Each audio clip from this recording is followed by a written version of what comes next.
దాదాపు ప్రతి వృత్తిలో ఉన్న ప్రజలు, ప్రతి విధమైన ఉద్యోగములో ఉన్న కార్మికులు, ఇతరులతో మాట్లాడుటకు తమ సొంత పద్ధతులను ఏర్పాటు చేసుకునే విషయమును మీరెప్పుడైనా గమనించారా? వాటి అర్థములు ఇతరులు అర్థము చేసుకోకపోయినప్పటికీ కూడా వారికి విశేషముగా అనిపించు పదములు మరియు పదసమూహములను వారు అభివృద్ధి చేస్తారు. వైద్యులు, న్యాయవాదులు, కారులు బాగుచేయువారు, రైతులు, నిర్మాణకులు, ఏ ఉద్యోగమైనా సరే. ఇతరులతో మాట్లాడుటకు ప్రత్యేకమైన కొన్నిసార్లు సాంకేతికమైన పద్ధతులను కూడా అభివృద్ధి చేసుకుంటారు. అనేక విధాలుగా క్రమబద్ధ వేదాంత శాస్త్రంలో కూడా ఇలాగే జరుగుతుంది. క్రమబద్ధ వేదాంత పండితులు తమ వేదాంతమును ప్రత్యేక పదములతో నిర్మిస్తారు. ఒకరితోనొకరు సంభాషించుకొనుటకు సాంకేతిక పదముల ద్వారా తమ సొంత మార్గములను ఏర్పాటు చేసుకుంటారు.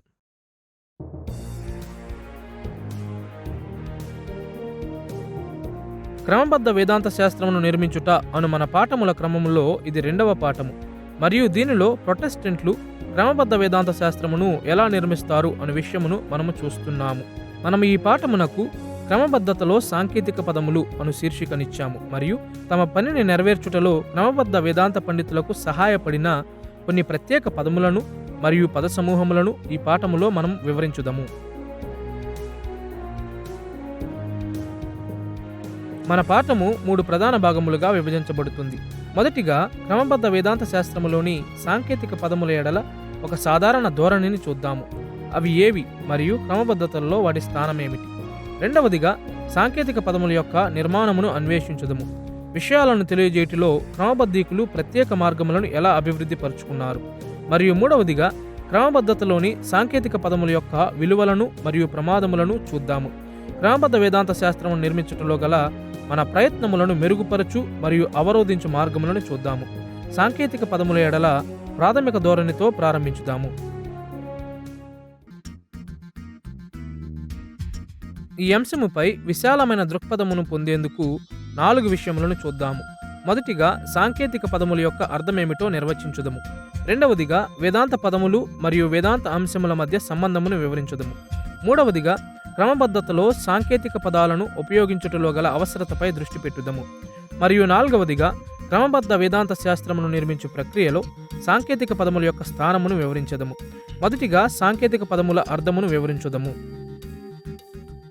క్రమబద్ధ వేదాంత శాస్త్రమును మనం మొదటిగా చదువునప్పుడు క్రమబద్ధ వేదాంత పండితుల యొక్క భాషను ఖచ్చితముగా నేర్చుకోవాలనేది వెంటనే మనకు స్పష్టమవుతుంది.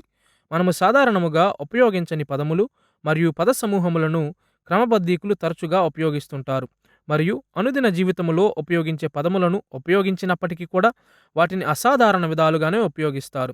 విషయాలను తెలియజేసే ఈ ప్రత్యేక విధానములను చాలాసార్లు వేదాంత సాంకేతిక పదాలు అని పిలుస్తారు. మన ఉద్దేశాల కొరకు వేదాంత సాంకేతిక పదాలను వేదాంత శాస్త్రములో ప్రత్యేక అర్థములను కలిగిన పదములు మరియు పద సమూహములు అని నిర్వచించుదము. కొన్నిసార్లు క్రమబద్ధ వేదాంత పండితులు ఒక విషయం నుండి మరొక దానిని వ్యత్యాసంగా చూపించుటకు సాంకేతిక పదములను ఉపయోగిస్తుంటారు. ఉదాహరణకు దేవుని గూర్చిన వేదాంత శాస్త్రము అను పద సమూహము దేవునిలో మరియు దేవుని యొక్క అధ్యయనమును సూచిస్తుంది. ఇది దేవుని స్వయం ఉనికిపై, ఆయన మహనీయతపై మరియు ఇలాంటి విషయాలపై దృష్టి పెడుతుంది.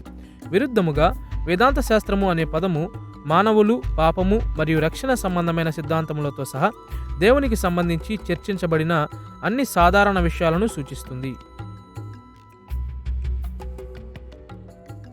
కొన్నిసార్లు సాంకేతిక పదాలున్నవి ఒక పదము లేదా పద సమూహములో సంక్లిష్ట విషయాలను సంక్షిప్తీకరించే అనుకూలమైన మార్గములను కూడా సూచిస్తాయి. ఉదాహరణకు త్రిత్వము అనే సాంకేతిక పదము దేవుని గూర్చిన స్పష్టమైన బోధనలను వెంటనే క్రోడీకరించి తెలియజేయ ఒక పదముగా ఉంది. వేదాంతపరమైన చర్చలో త్రిత్వమును గూర్చి ప్రస్తావించిన ప్రతిసారి సమయము తీసుకుని దాని సిద్ధాంత సంకటములన్నిటినీ వివరించుట కంటే త్రిత్వము అని చెప్పడం చాలా సులభంగా ఉంటుంది. అన్ని కార్యక్రమాలలో వేదాంత సాంకేతిక పదములు అనునవి వేదాంత శాస్త్రములో ప్రత్యేక అర్థమును కలిగిన పదములు మరియు పద సమూహములుగా ఉన్నాయి. ఇప్పుడు సాంకేతిక పదముల ఎడల మనకొక ప్రాథమిక అవగాహన కలిగింది కాబట్టి మరొక విషయమును మనము చూద్దాము. పదములు మరియు భావనల మధ్య సంబంధము. మనం ఉపయోగించే పదములు మరియు ఈ పదములు వ్యక్తపరిచే ఆలోచనలు లేదా భావనల మధ్య సంబంధములు ఏమిటి? ఒకదానికొకటి అనుగుణంగా అవి ఎలా ఉన్నాయి?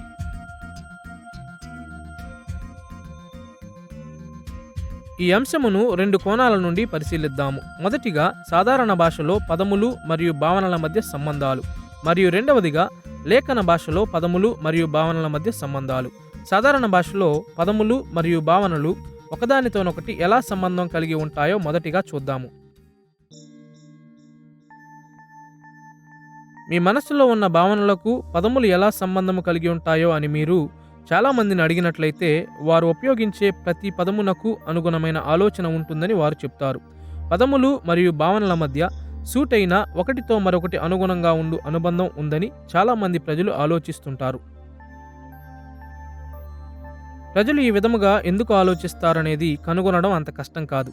చిన్నపిల్లలు తమ తల్లిదండ్రుల భాషను నేర్చుకునే విధానమును మనము పరిశీలించినప్పుడు ఎక్కువగా వారు ప్రజల పేర్లు, వస్తువులు మరియు చిన్న చిన్న పనులను నేర్చుకోవడం ఆరంభిస్తారు. తల్లి తన వైపు చూపించుకుని అమ్మా అని చెబుతుంది, లేదా చిన్న రొట్టె మొక్కను పట్టుకుని రొట్టె అని చెబుతుంది. సమయం గడిచే కొద్దీ పిల్లలు మరిన్ని పదాలు నేర్చుకుంటారు మరియు ఆ పదములను మరిన్ని ఎక్కువ భావనలతో అనుబంధిస్తారు. రెండవ భాషను నేర్చుకునే పెద్దలు పదము వెంబడి పదముతో భాషను నేర్చుకునేటప్పుడు తరచూ ఇలాంటి ప్రక్రియతోనే ఆరంభిస్తారు. ఈ ప్రాథమిక దశలలో తరచూ ఒక పదమును ఒక భావనతో అనుబంధించడం వాస్తవం.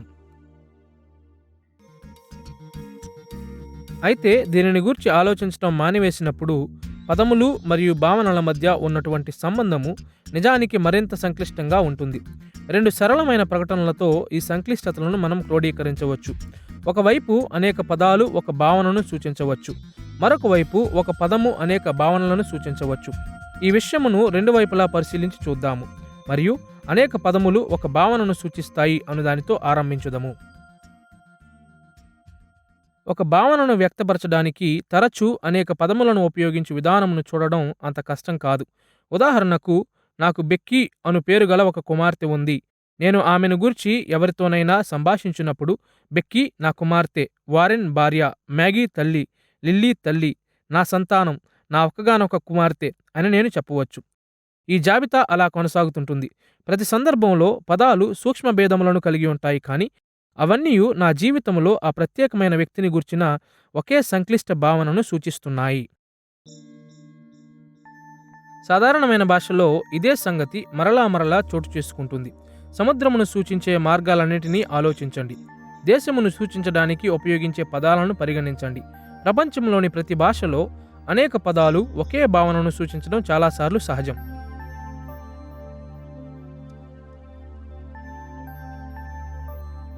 మరోవైపు ఒకే పదము అనేక భావనలను సూచిస్తుందనడం కూడా వాస్తవమే. దీని కొరకు మీ సొంత భాషలోని నిఘంటువును చూడండి.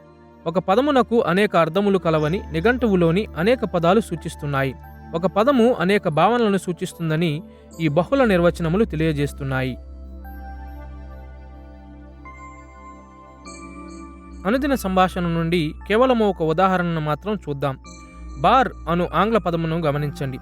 ఈ ఒక పదము వివిధ అర్థములను ఇస్తుంది. కమ్మి, సూదంటురాయి, న్యాయవాదుల వృత్తిపరమైన సంస్థ, నిషేధము, పానీయములు మరియు ఆహారము పంచు కౌంటర్ మరియు ఇతర అనేక అర్థములను ఇస్తుంది.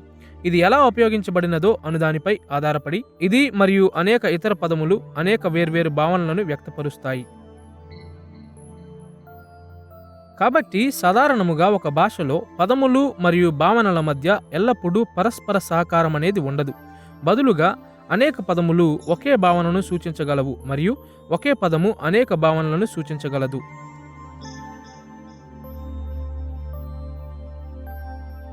సాధారణ భాషలో పదములు మరియు భావనలు ఒకదానితోనొకటి కలిగిన సంబంధములను గూర్చిన సంక్లిష్ట మార్గములను చూశాము. కాబట్టి లేఖన భాషలో అవి ఎలా సంబంధం కలిగి ఉన్నాయో ఇప్పుడు చూద్దాము. మనము బైబిల్ను గూర్చి మాట్లాడుతున్నప్పుడు పదములు మరియు భావాలు ఒకదానికొకటి ఎలా సంబంధము కలిగి ఉన్నాయి? పరిస్థితి వేరుగా ఉందా లేదా ఒకటిగానే ఉందా? వాస్తవం ఏమిటంటే బైబిల్ సాధారణ భాషలో వ్రాయబడింది. కాబట్టి సాధారణ భాషలో అనేక పదములు ఒకే భావనను సూచిస్తున్నట్లుగానే లేఖన భాషలో కూడా అనేక పదములు ఒకే భావనను సూచిస్తున్నాయి. మరియు సాధారణ భాషలో ఒకే పదము అనేక భావనలను సూచిస్తున్నట్లుగానే లేఖన భాషలో కూడా ఒకే పదము అనేక భావనలను సూచిస్తున్నది. లేఖనములో అనేక పదములు ఒకే భావనను సూచిస్తున్నాయని వాస్తవమును మొదటిగా చూద్దాము. బైబిల్ పదములన్నీయు క్రైస్తవ జీవనమను భావనను సూచిస్తున్నట్లుగా చూపడం ఈ భాషా ప్రయోగమును చూచుటకు ఒక సులువైన మార్గముగా ఉన్నది. కేవలము ఒక రచయిత అపోస్తులైన పౌలు క్రైస్తవ జీవనమును సూచించిన అనేక మార్గములను ఒక క్షణం పరిశీలించండి. తెస్సలోనికకు రాసిన మొదటి పత్రిక 4వ అధ్యాయము 3వ వచనములో ఆయన దానిని పరిశుద్ధపరచబడుట అని పిలిచాడు.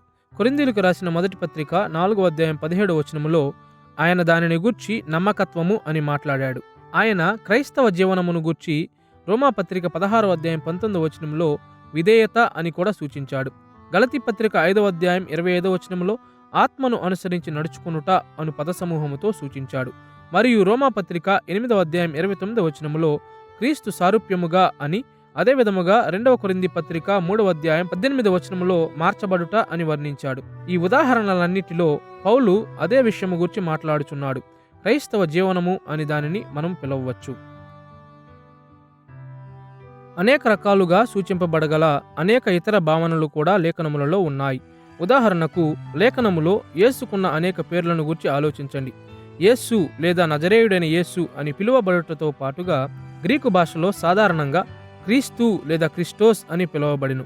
ఇది అభిషేకించబడినవాడు అను అర్థమునిచ్చు హెబ్రీ పదమైన మెషియాక్ యొక్క గ్రీకు అనువాదముగా ఉన్నది. అపోస్తలుల కార్యములు 1వ అధ్యాయము 21వ వచనములో సాధారణముగా ప్రభువు అని పిలువబడెను. మరియు 2వ పేతురు పత్రిక 1వ అధ్యాయం 11వ వచనములో రక్షకుడు అని పిలువబడెను.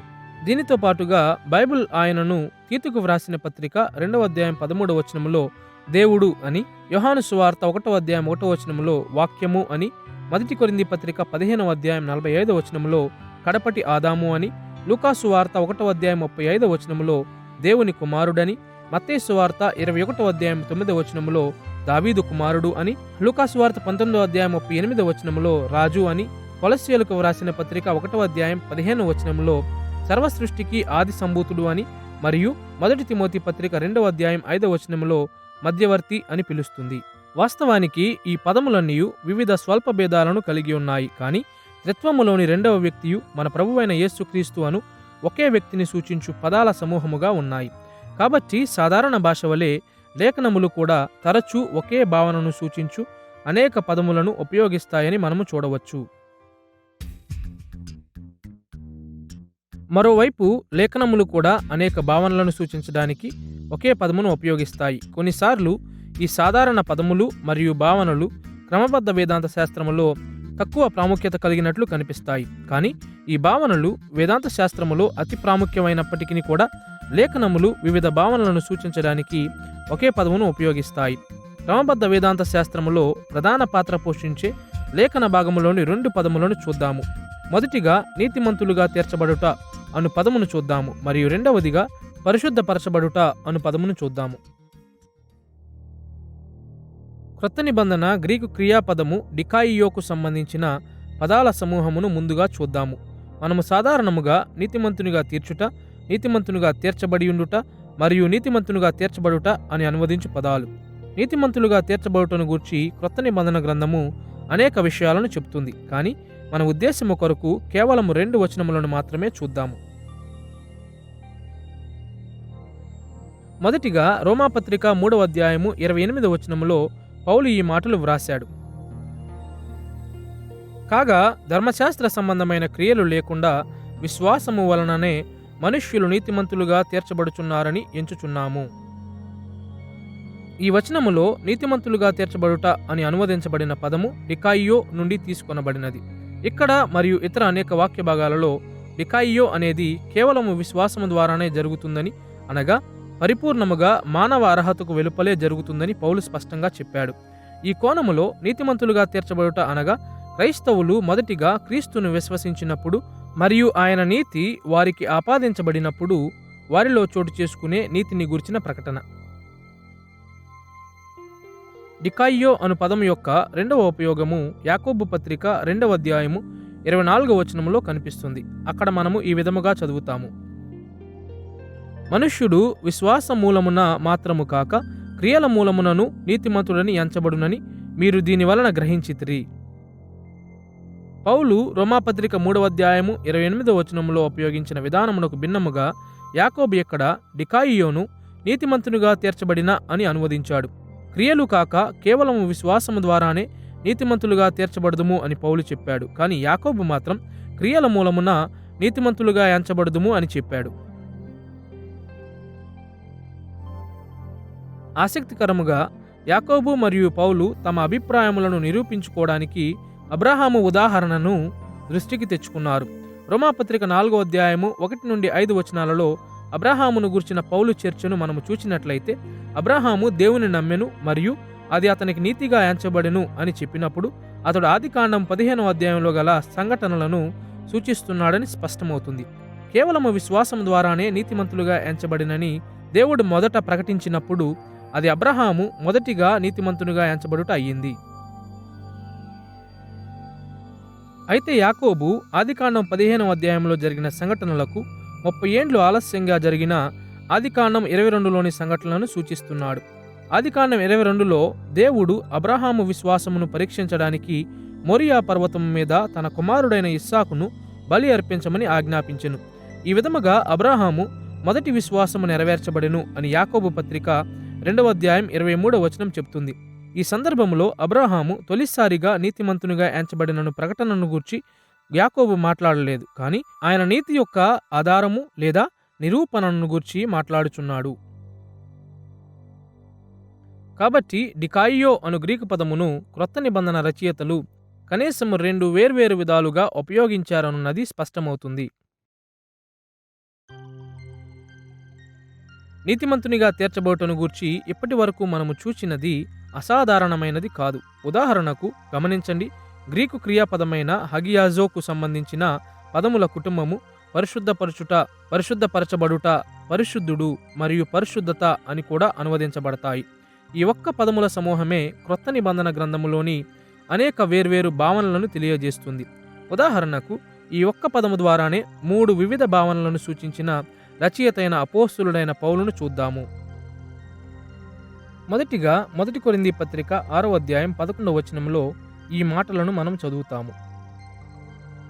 ప్రభువైన యేసుక్రీస్తు నామమునను మన దేవుని ఆత్మయందును మీరు కడుగబడి పరిశుద్ధపరచబడిన వారై నీతిమంతులుగా తీర్చబడితిరి. ఈ వాక్య భాగములో ఒక వ్యక్తి క్రీస్తు యొద్దకు వచ్చినప్పుడు ఆ వ్యక్తి పాపము నుండి వేరు చేయబడి దేవునికి ఆమోదయోగ్యమైనవానిగా ఉండునట్లు ఆయన ఎడల దేవుడు జరిగించు కార్యమును సూచించుటకు పౌలు పరిశుద్ధపరచబడుట లేదా హగియాజో అను పదమును ఉపయోగించాడు. కొన్నిసార్లు ఇది నిశ్చయ పరిశుద్ధత అని పిలువబడుతుంది. వాటి నేపథ్యాలలో ఆయన ఉపయోగించు ఇతర పదములకు కూడా దీనినే సూచిస్తున్నాడని మనము చెప్పవచ్చు. తమ పాపముల నుండి కడుగబడి పరిశుద్ధపరచబడి దేవునికి ఆమోదయోగ్యమైన వారిగా మరియు పవిత్రులుగా చేయబడి మరియు విశ్వాసము ద్వారా నీతిమంతులుగా తీర్చబడ్డారు అని కొరింథీయులను గూర్చి పౌలు మాట్లాడెను. ఇక్కడ పరిశుద్ధపరచబడుట అనేది నూతన విశ్వాసులు నీతిగా తీర్చబడి నిశ్చయాత్మకంగా క్రీస్తులో చేరినప్పుడు పొందుకునే ఆరంభ పరిశుద్ధతను సూచిస్తుంది. రెండవదిగా పరిశుద్ధపరచబడుట లేదా హగియాజో అను పదం యొక్క మరొక ఉపయోగము 1 తెస్సలోనికీయులకు రాసిన పత్రిక 4వ అధ్యాయం 3వ వచనంలో కనిపిస్తుంది. అక్కడ పౌలు ఈ మాటలు వ్రాశాడు: మీరు పరిశుద్ధులగుటయే అనగా మీరు జారత్వమునకు దూరముగా ఉండుటయే దేవుని చిత్తము. ఈ వాక్య భాగములో విశ్వాసులు నిశ్చయముగా పొందుకొనవలసిన విషయమును గూర్చి పౌలు మాట్లాడుతున్నాడు. కొన్నిసార్లు ఇది ప్రగతిశీల పరిశుద్ధత అని పిలువబడుతుంది. పరిశుద్ధపరచబడుటను జారత్వమునకు దూరముగా ఉండాలన్న విషయముతో కలిపి మాట్లాడుతూ పరిశుద్ధపరచబడుట అనగా ఏమిటో పౌలు వివరించాడు. ఇక్కడ హగియాజో అనునది విశ్వాసులు తమ జీవితములో పాపమును నివారించే క్రమమైన ప్రక్రియను సూచిస్తుంది. 3వ వాక్య భాగంలో హగియాజో అను పదమును పౌలు మరొక రీతిగా ఉపయోగించాడు. 1 కొరింథీ పత్రిక 7వ అధ్యాయం 14వ వచనంలో పౌలు ఏమి వ్రాశాడో వినండి. అవిశ్వాసి అయిన భర్త భార్యను బట్టి పరిశుద్ధపరచబడును, అవిశ్వాసురాలైన భార్య విశ్వాసి అయిన భర్తను బట్టి పరిశుద్ధపరచబడును. లేని ఎడల మీ పిల్లలు అపవిత్రులై ఉందురు, ఇప్పుడైతే వారు పవిత్రులు. ఈ వాక్య భాగములో విశ్వాసి మరియు అవిశ్వాసులైన భాగస్వాములున్న కుటుంబములను గూర్చి పౌలు వివరించుచున్నప్పుడు హగియాజో అను పదముతో సంబంధము కలిగిన పదముల సమూహమును అధికంగా ఉపయోగించాడు. మొదటిగా అవిశ్వాసి అయిన భర్త విశ్వాసి అయిన భార్యను బట్టి పరిశుద్ధపరచబడును అనగా హగియాజో చేయబడును అని ఆయన చెప్పాడు. రెండవదిగా అవిశ్వాసి అయిన భార్య విషయంలో కూడా ఇదే వాస్తవమని ఆయన చెప్పాడు. మరియు మూడవదిగా ఈ కుటుంబములలోని పిల్లలు పరిశుద్ధులు లేదా పరిశుద్ధపరచబడ్డారు అని కొరింథీయులకు జ్ఞాపకము చేయుటకు ఆయన ఇక్కడ పదము యొక్క విశేషణ రూపమును ఉపయోగించాడు. ఇప్పుడు దేవుడు ఈ అవిశ్వాసులను ఆయనకు ఆమోదయోగ్యముగా చేసుకొనుటకు పాపము నుండి వేరు చేస్తాడని పౌలు అభిప్రాయం కాదు, లేదా విశ్వాసుల పిల్లలు రక్షించబడ్డారని కూడా కాదు, లేదా క్రైస్తవుల వలె వారందరూ పరిశుద్ధతను పొందుకుంటారని కూడా కాదు. రక్షణ కొరకు రక్షించబడి విశ్వాసము అవసరమని పౌలు యొక్క ఇతర రచనల ద్వారా స్పష్టమవుతుంది. ఇక్కడ పౌలు బదులుగా రక్షణ లేని పరిశుద్ధత అని మనం పిలిచే భావనను సూచిస్తున్నాడు. అనగా కుటుంబంలో ఒక విశ్వాసి ఉంటే ఆ విశ్వాసి ప్రసన్నత వలన ఆ కుటుంబంలోని అవిశ్వాసులు మరియు పిల్లలు పరిశుద్ధపరచబడతారను భావనను సూచిస్తున్నాడు. కాబట్టి నిజమైన విశ్వాసుల యొక్క ఆరంభ అనుభవమును, ప్రగతిశీల పరిశుద్ధతను మరియు రక్షించబడు విశ్వాసం లేనప్పటికీ కొంతమంది అవిశ్వాసులను వేరు చేయుటను సూచించుటకు హగియాజో అను బైబిల్ పదమును పౌలు ఉపయోగించుటను మనము చూడవచ్చు. నీతిమంతులుగా తీర్చబడుట మరియు పరిశుద్ధపరచబడుట అను పదములను గూర్చి మనము చూచినదే బైబిల్లోని ఇతర ప్రాముఖ్యమైన వేదాంత పదముల ఎడల కూడా వాస్తవమై ఉన్నది. సాధారణ భాష వలెనే లేఖనములో కూడా ఒక పదము అనేక వివిధ భావనలను సూచిస్తుంది. లేఖనములోని పదములు మరియు భావనల మధ్య గల ఈ సంక్లిష్ట సంబంధము మూడవ విషయం వైపు మన దృష్టిని మళ్లిస్తుంది. అదేదనగా క్రమబద్ధ వేదాంత శాస్త్రములో సాంకేతిక పదములు మరియు పద సమూహముల యొక్క అవసరత. విద్యార్థులు క్రమబద్ధ వేదాంత శాస్త్రమును మొదటిగా ఎదుర్కొన్నప్పుడు వారు నేర్చుకొనవలసిన అంతములేని జాబితాగా అగుపడుచున్న సాంకేతిక పదాలను చూచి తికమక పడుతుంటారు. విషయాలను తెలియజేయడానికి ఈ ప్రత్యేకమైన మార్గాలన్నిటినీ మనం ఎందుకు నేర్చుకోవాలి? బైబిల్ చెప్పిన రీతిగానే వాటిని మనం ఎందుకు చెప్పకూడదు అని నన్ను వారు ఎన్నిసార్లు అడిగారో నేను మీకు చెప్పలేను. అవును, ఒక స్థాయిలో సాంకేతిక పదాల యొక్క అవసరము లేదు. అవి లేకుండా కూడా వేదాంత శాస్త్రమును అధ్యయనం చేయవచ్చు, నేర్చుకోవచ్చు మరియు బోధించవచ్చు. అయితే మరొక వైపు లేఖనమంతటినీ హత్తుకునే పొందికైన క్రమబద్ధ వేదాంత శాస్త్రమును నిర్మించుటకు సాంకేతిక పదాలు అవసరం. బైబిల్ పదములు మరియు భావనల మధ్య గల సంబంధములు అనేక విధాలుగా ఉన్నాయి గనుక క్రమబద్ధ వేదాంత పండితులు ప్రత్యేకమైన పదాలను అభివృద్ధి చేశారు మరియు అవి కొన్నిసార్లు కృత్రిమంగా ఉన్న సంభాషణను స్పష్టం చేస్తాయి. సమీకరణ యొక్క ఇరువైపులా స్పష్టత యొక్క అవసరతను చూచుటలో ఇది సహాయపడుతుంది. మొదటిగా అనేక పదములు ఒకే భావనను తెలియజేయనప్పుడు వచ్చే గందరగోళమును చూద్దాము. మరియు రెండవదిగా ఒకే పదము బైబిల్లోని అనేక భావనలను సూచించినప్పుడు వచ్చే వివిధ గందరగోళములను చూద్దాము. బైబిల్లోని అనేక పదములు ఒకే భావనను సూచించుటలో గల సాంకేతిక పదముల అగత్యమును గూర్చి మొదటిగా చూద్దాము. మనము చూసినట్లుగా బైబిల్ రచయితలు తరచూ అనేక వ్యక్తీకరణలతో ఒకే ప్రాథమిక భావనను సూచిస్తారు. చాలాసార్లు క్రమబద్ధ వేదాంత పండితులు తాము కోరుకునిన స్పష్టతను చేరుకొనుటను ఈ వాస్తవం కష్టతరం చేస్తుంది. కాబట్టి క్రమబద్ధీకులు తమ అభిప్రాయమును స్పష్టము చేయడానికి సాంకేతిక పదాలను రూపొందిస్తారు. ఇది ఎలా పనిచేస్తుందో ఉదాహరించుటకు సంఘమును గూర్చి బైబిల్ మాట్లాడే విధానమును పరిశీలన చేద్దాము. సంఘ సిద్ధాంతముపై బైబిల్ యొక్క బోధనను సహజముగా సంఘశాస్త్రము అని పిలుస్తారు. ఈ సాంకేతిక పదము ఎక్లేసియా నుండి తీసుకొనబడింది మరియు ఇది సంఘమునకు క్రొత్త నిబంధన గ్రీకు పదము. ఒక వేదాంత పండితుల సమూహము తాము కోరిన ఏదో ఒక వేదాంత అంశమును గూర్చి వేదాంత సమాజముతో మాట్లాడుటకు కూడుకొనిన సందర్భమును ఒకసారి ఆలోచించండి. ఒక వేదాంత పండితుడు ఈ విధముగా మొదలుపెట్టవచ్చు: దేవుని ఇజ్రాయేలు అను సిద్ధాంతముపై నేడు నేను చర్చించబోతున్నాను. మరొక వేదాంత పండితుడు దేవుని ఆలయము అను సిద్ధాంతముపై నేను చర్చించబోతున్నాను అని చెప్పవచ్చు. ఇంకొకరు క్రీస్తు శరీరమును గూర్చి చర్చించబోతున్నాను అని చెప్పవచ్చు. వాస్తవానికి ఈ వేదాంత పండితులు ఏమి మాట్లాడాలనుకుంటున్నారో వెంటనే స్పష్టమవ్వదు. దేవుని ఇజ్రాయేలు, దేవుని ఆలయము మరియు క్రీస్తు శరీరము అను లేఖనములోని పద సమూహములు సంఘమును మాత్రమే కాకుండా అనేక ఇతర భావనలను కూడా సూచిస్తాయి. దేవుని ఇజ్రాయేలు అనగా ఇజ్రాయేలు జనాంగమునకు సంబంధించినది కావచ్చు. దేవుని ఆలయము అనగా పాత నిబంధన దేవాలయమును సూచించవచ్చు. క్రీస్తు శరీరం అనున్నది యేసు భౌతిక శరీరమును సూచించవచ్చు. ఎవరు చెప్పగలరు? సంఘమును గూర్చి ఇన్ని విధాలుగా మాట్లాడుటలో తప్పులేదు. క్రొత్త నిబంధన సంఘమును ఒక భావనను ఈ విధములుగా మరియు ఇతర అనేక విధములుగా కూడా సూచిస్తుంది. అయినప్పటికీ ఈ ప్రకటనలు కలిగించు గందరగోళమును ఊహించటం అంత కష్టం కాదు. ఈ వేదాంత పండితులు అదే అంశమును గురించి మాట్లాడుతున్నారో లేదా ఇతర అంశములను గురించి మాట్లాడుతున్నారో ఖచ్చితముగా చెప్పలేము.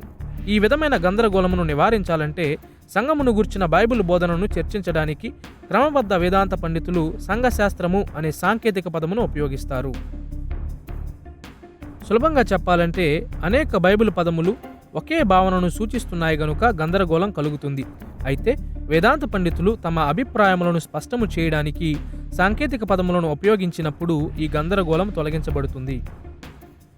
లేఖనములోని ఒకే పదము లేదా పద సమూహము అనేక వివిధ విషయాలను తెలియజేస్తుందను సత్యము వలన కలిగిన గందరగోళమును నివారించడానికి కూడా క్రమబద్ధ వేదాంత పండితులు సాంకేతిక పదాలను రూపొందిస్తారు. కాబట్టి స్పష్టముగా సంభాషించుటకు క్రమబద్ధీకులు సాంకేతిక పదాలకు ప్రత్యేక మరియు కృత్రిమంగా చిన్నగానున్న నిర్వచనములను అభివృద్ధి చేశారు.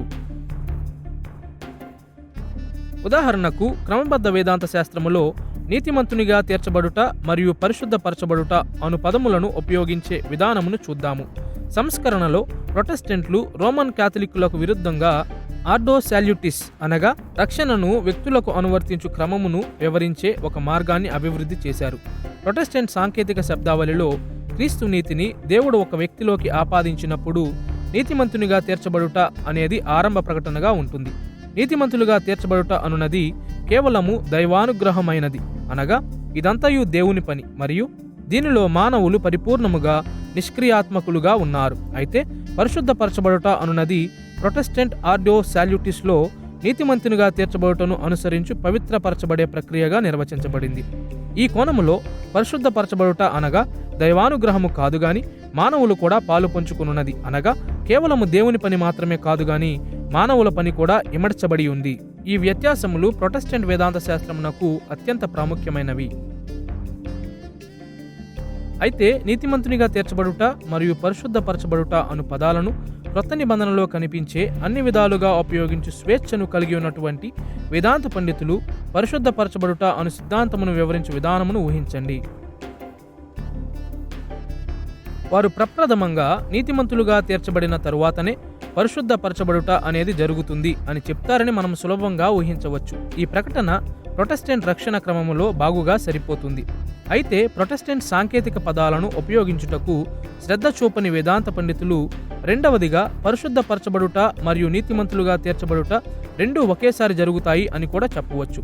పరిశుద్ధపరచబడుట అను పదము ఒక వ్యక్తి నీతిమంతునిగా తీర్చబడినప్పుడు ఆ వ్యక్తికి మొదటిగా ఇవ్వబడిన పరిశుద్ధతను సూచిస్తున్నట్లు క్రొత్త నిబంధన గ్రంథము మాట్లాడుతుంది గనుక వారు ఈ విధముగా చెప్తారు.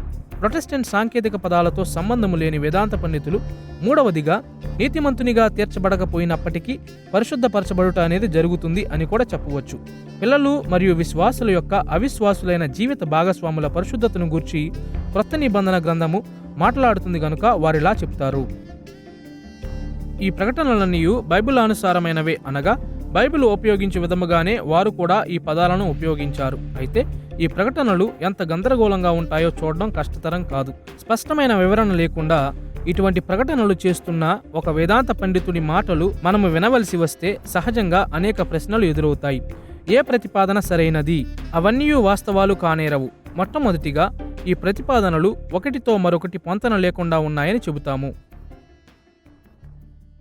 తరువాత ఈ పాఠములో ఈ విధమైన సమస్యను క్రమబద్ధ వేదాంత పండితులు ఎలా చర్చిస్తారో మరింత వివరంగా చూద్దాము.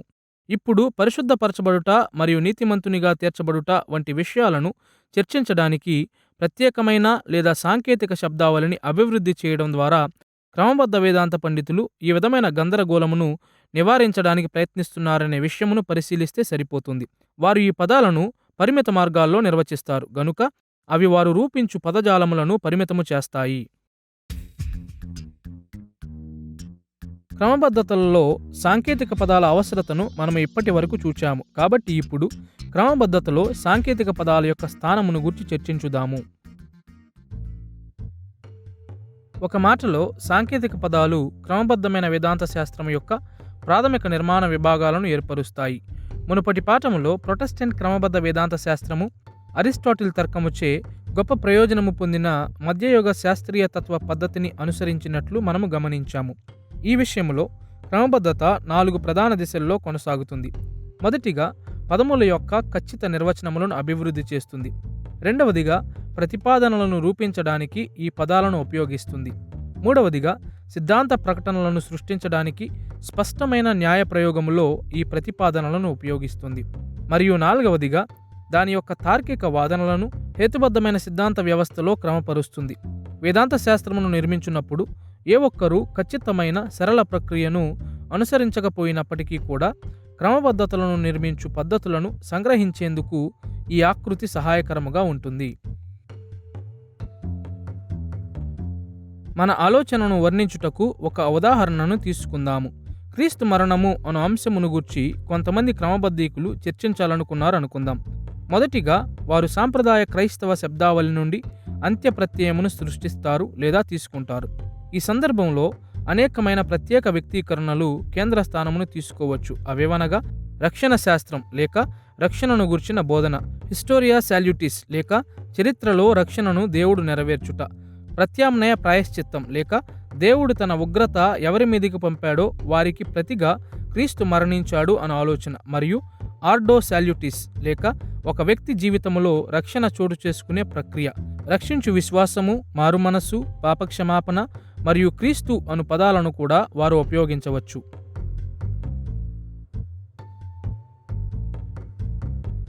రెండవదిగా ఒక విధముగా లేక మరొక విధముగా క్రీస్తు మరణమును గూర్చిన లేఖనాల బోధనను వ్యక్తీకరించే ప్రతిపాదనలలో క్రమబద్ధీకులు ఈ పదాలను చేర్చుతారు. ఉదాహరణకు వారు ఈ విధమైన విషయాలను చెప్తారు లేదా ఆలోచిస్తారు. రక్షణ శాస్త్రమనున్నది 2 ప్రాముఖ్యమైన ఉప అంశములుగా విభజింపబడుతుంది: ఆర్డో సాల్యూటిస్ మరియు హిస్టోరియా సాల్యూటిస్. క్రీస్తు మరణము విశ్వాసులకు ప్రతిగా ప్రత్యామ్నాయ ప్రాయశ్చిత్తము. క్రీస్తు ప్రత్యామ్నాయ ప్రాయశ్చిత్తమనున్నది ఒక వ్యక్తి మారు మనసు మరియు నిత్య జీవము కొరకైన ఏకైక నిరీక్షణ. రక్షించు విశ్వాసము మరియు మారు మనసు ఆర్డో సాల్యూటిస్లో ప్రాముఖ్యమైన విషయాలుగా ఉన్నాయి. ఇవి మరియు అనేక ఇతర ప్రతిపాదనలు క్రీస్తు మరణమును గూర్చిన వేదాంత చర్చలోని సంబంధిత వాస్తవాలను వ్యక్తీకరిస్తాయి. మూడవదిగా క్రమబద్ధీకులు నిర్దిష్ట వాస్తవాల మధ్య తార్కిక అనుసంధానాలను భావించున్నప్పుడు సాంకేతిక పదాలను మరియు ప్రతిపాదనలను సిద్ధాంత ప్రకటనలోనికి తీసుకుంటారు. ఉదాహరణకు వారు ఈ విధమైన సంకలనము చెప్పవచ్చు లేదా వ్రాయవచ్చు: క్రీస్తు మరణమును గూర్చిన రక్షణ శాస్త్ర ప్రాముఖ్యతను హిస్టోరిస్ సాల్యూటిస్ మరియు ఆర్డో సాల్యూటిస్ వెలుగులో చూడాలి. ఒకవైపు హిస్టోరియా సాల్యూటిస్ అనగా రక్షణ చరిత్ర అనున్నది క్రీస్తు మరణములో దాని పరాకాష్ఠకు చేరుకుంటుంది. ఆయన మరణము పాపములకు శాశ్వత క్షమాపణను కలుగజేయు ప్రత్యామ్నాయ ప్రాయశ్చిత్తముగా ఉంది. మరోవైపు ఆర్డో సాల్యూటిస్లో క్రీస్తు ప్రాయశ్చిత్తపు ప్రయోజనములు అనువర్తించబడే వరకు కూడా ఏ వ్యక్తియు క్షమించబడడు మరియు రక్షించబడడు. ప్రజలు తమ పాపముల నిమిత్తము మారు మనసు పొంది రక్షించు విశ్వాసమును అభ్యసించి క్షమాపణ కొరకు క్రీస్తును నమ్మినప్పుడు నిత్యజీవం పొందుకుంటారు. చివరిగా క్రీస్తు ప్రాయశ్చిత్తమును గూర్చిన ఈ సాంకేతిక పదాలు, ప్రతిపాదనలు మరియు సిద్ధాంత ప్రకటనలు క్రమబద్ధీకులను విస్తృత దృక్పథం వైపు నడిపిస్తాయి. వారు క్రీస్తు యొక్క ప్రత్యామ్నాయ ప్రాయశ్చిత్త మరణమును క్రమబద్ధ వేదాంత శాస్త్రం యొక్క విస్తృత పద్ధతిలో చర్చిస్తారు మరియు ఈ విధమైన ప్రశ్నలకు సమాధానమియ్యడానికి ప్రయత్నిస్తారు. క్రీస్తు మరణము రక్షణ శాస్త్రమును విస్తృత చిత్రములో ఎలా సరిపోతుంది? దేవుని గురించిన వేదాంతము, మానవ శాస్త్రము, సంఘశాస్త్రము మరియు రాకడ శాస్త్రము వంటి ఇతర సిద్ధాంతములతో రక్షణ శాస్త్రం యొక్క సంబంధం ఏమిటి? క్రమబద్ధ వేదాంత శాస్త్ర నిర్మాణ ప్రక్రియను ఈ విధముగా చూడడం అనేది కొంతవరకు కృత్రిమంగా ఉంటుంది. వాస్తవ ఆచరణలో ఈ దిశలన్నీయు ఒకదానిపై ఒకటి ఆధారపడి పరస్పర సహకార అల్లికలను ఏర్పాటు చేస్తాయి.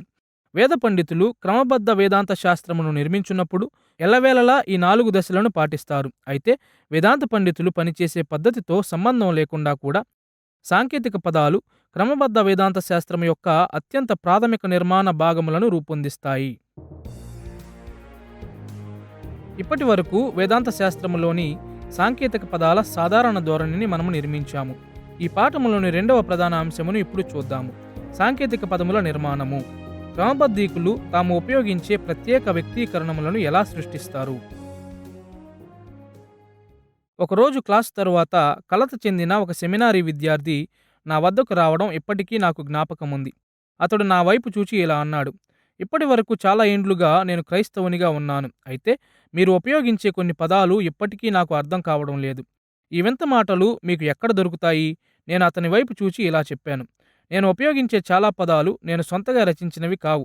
అవి క్రమబద్ధ వేదాంత పండితుల నుండి వచ్చాయి. మరియు అతడు నా వైపు చూచి ఇలా చెప్పాడు. సరే, వారికి ఈ పదాలు ఎక్కడి నుండి వచ్చాయో చెప్పండి.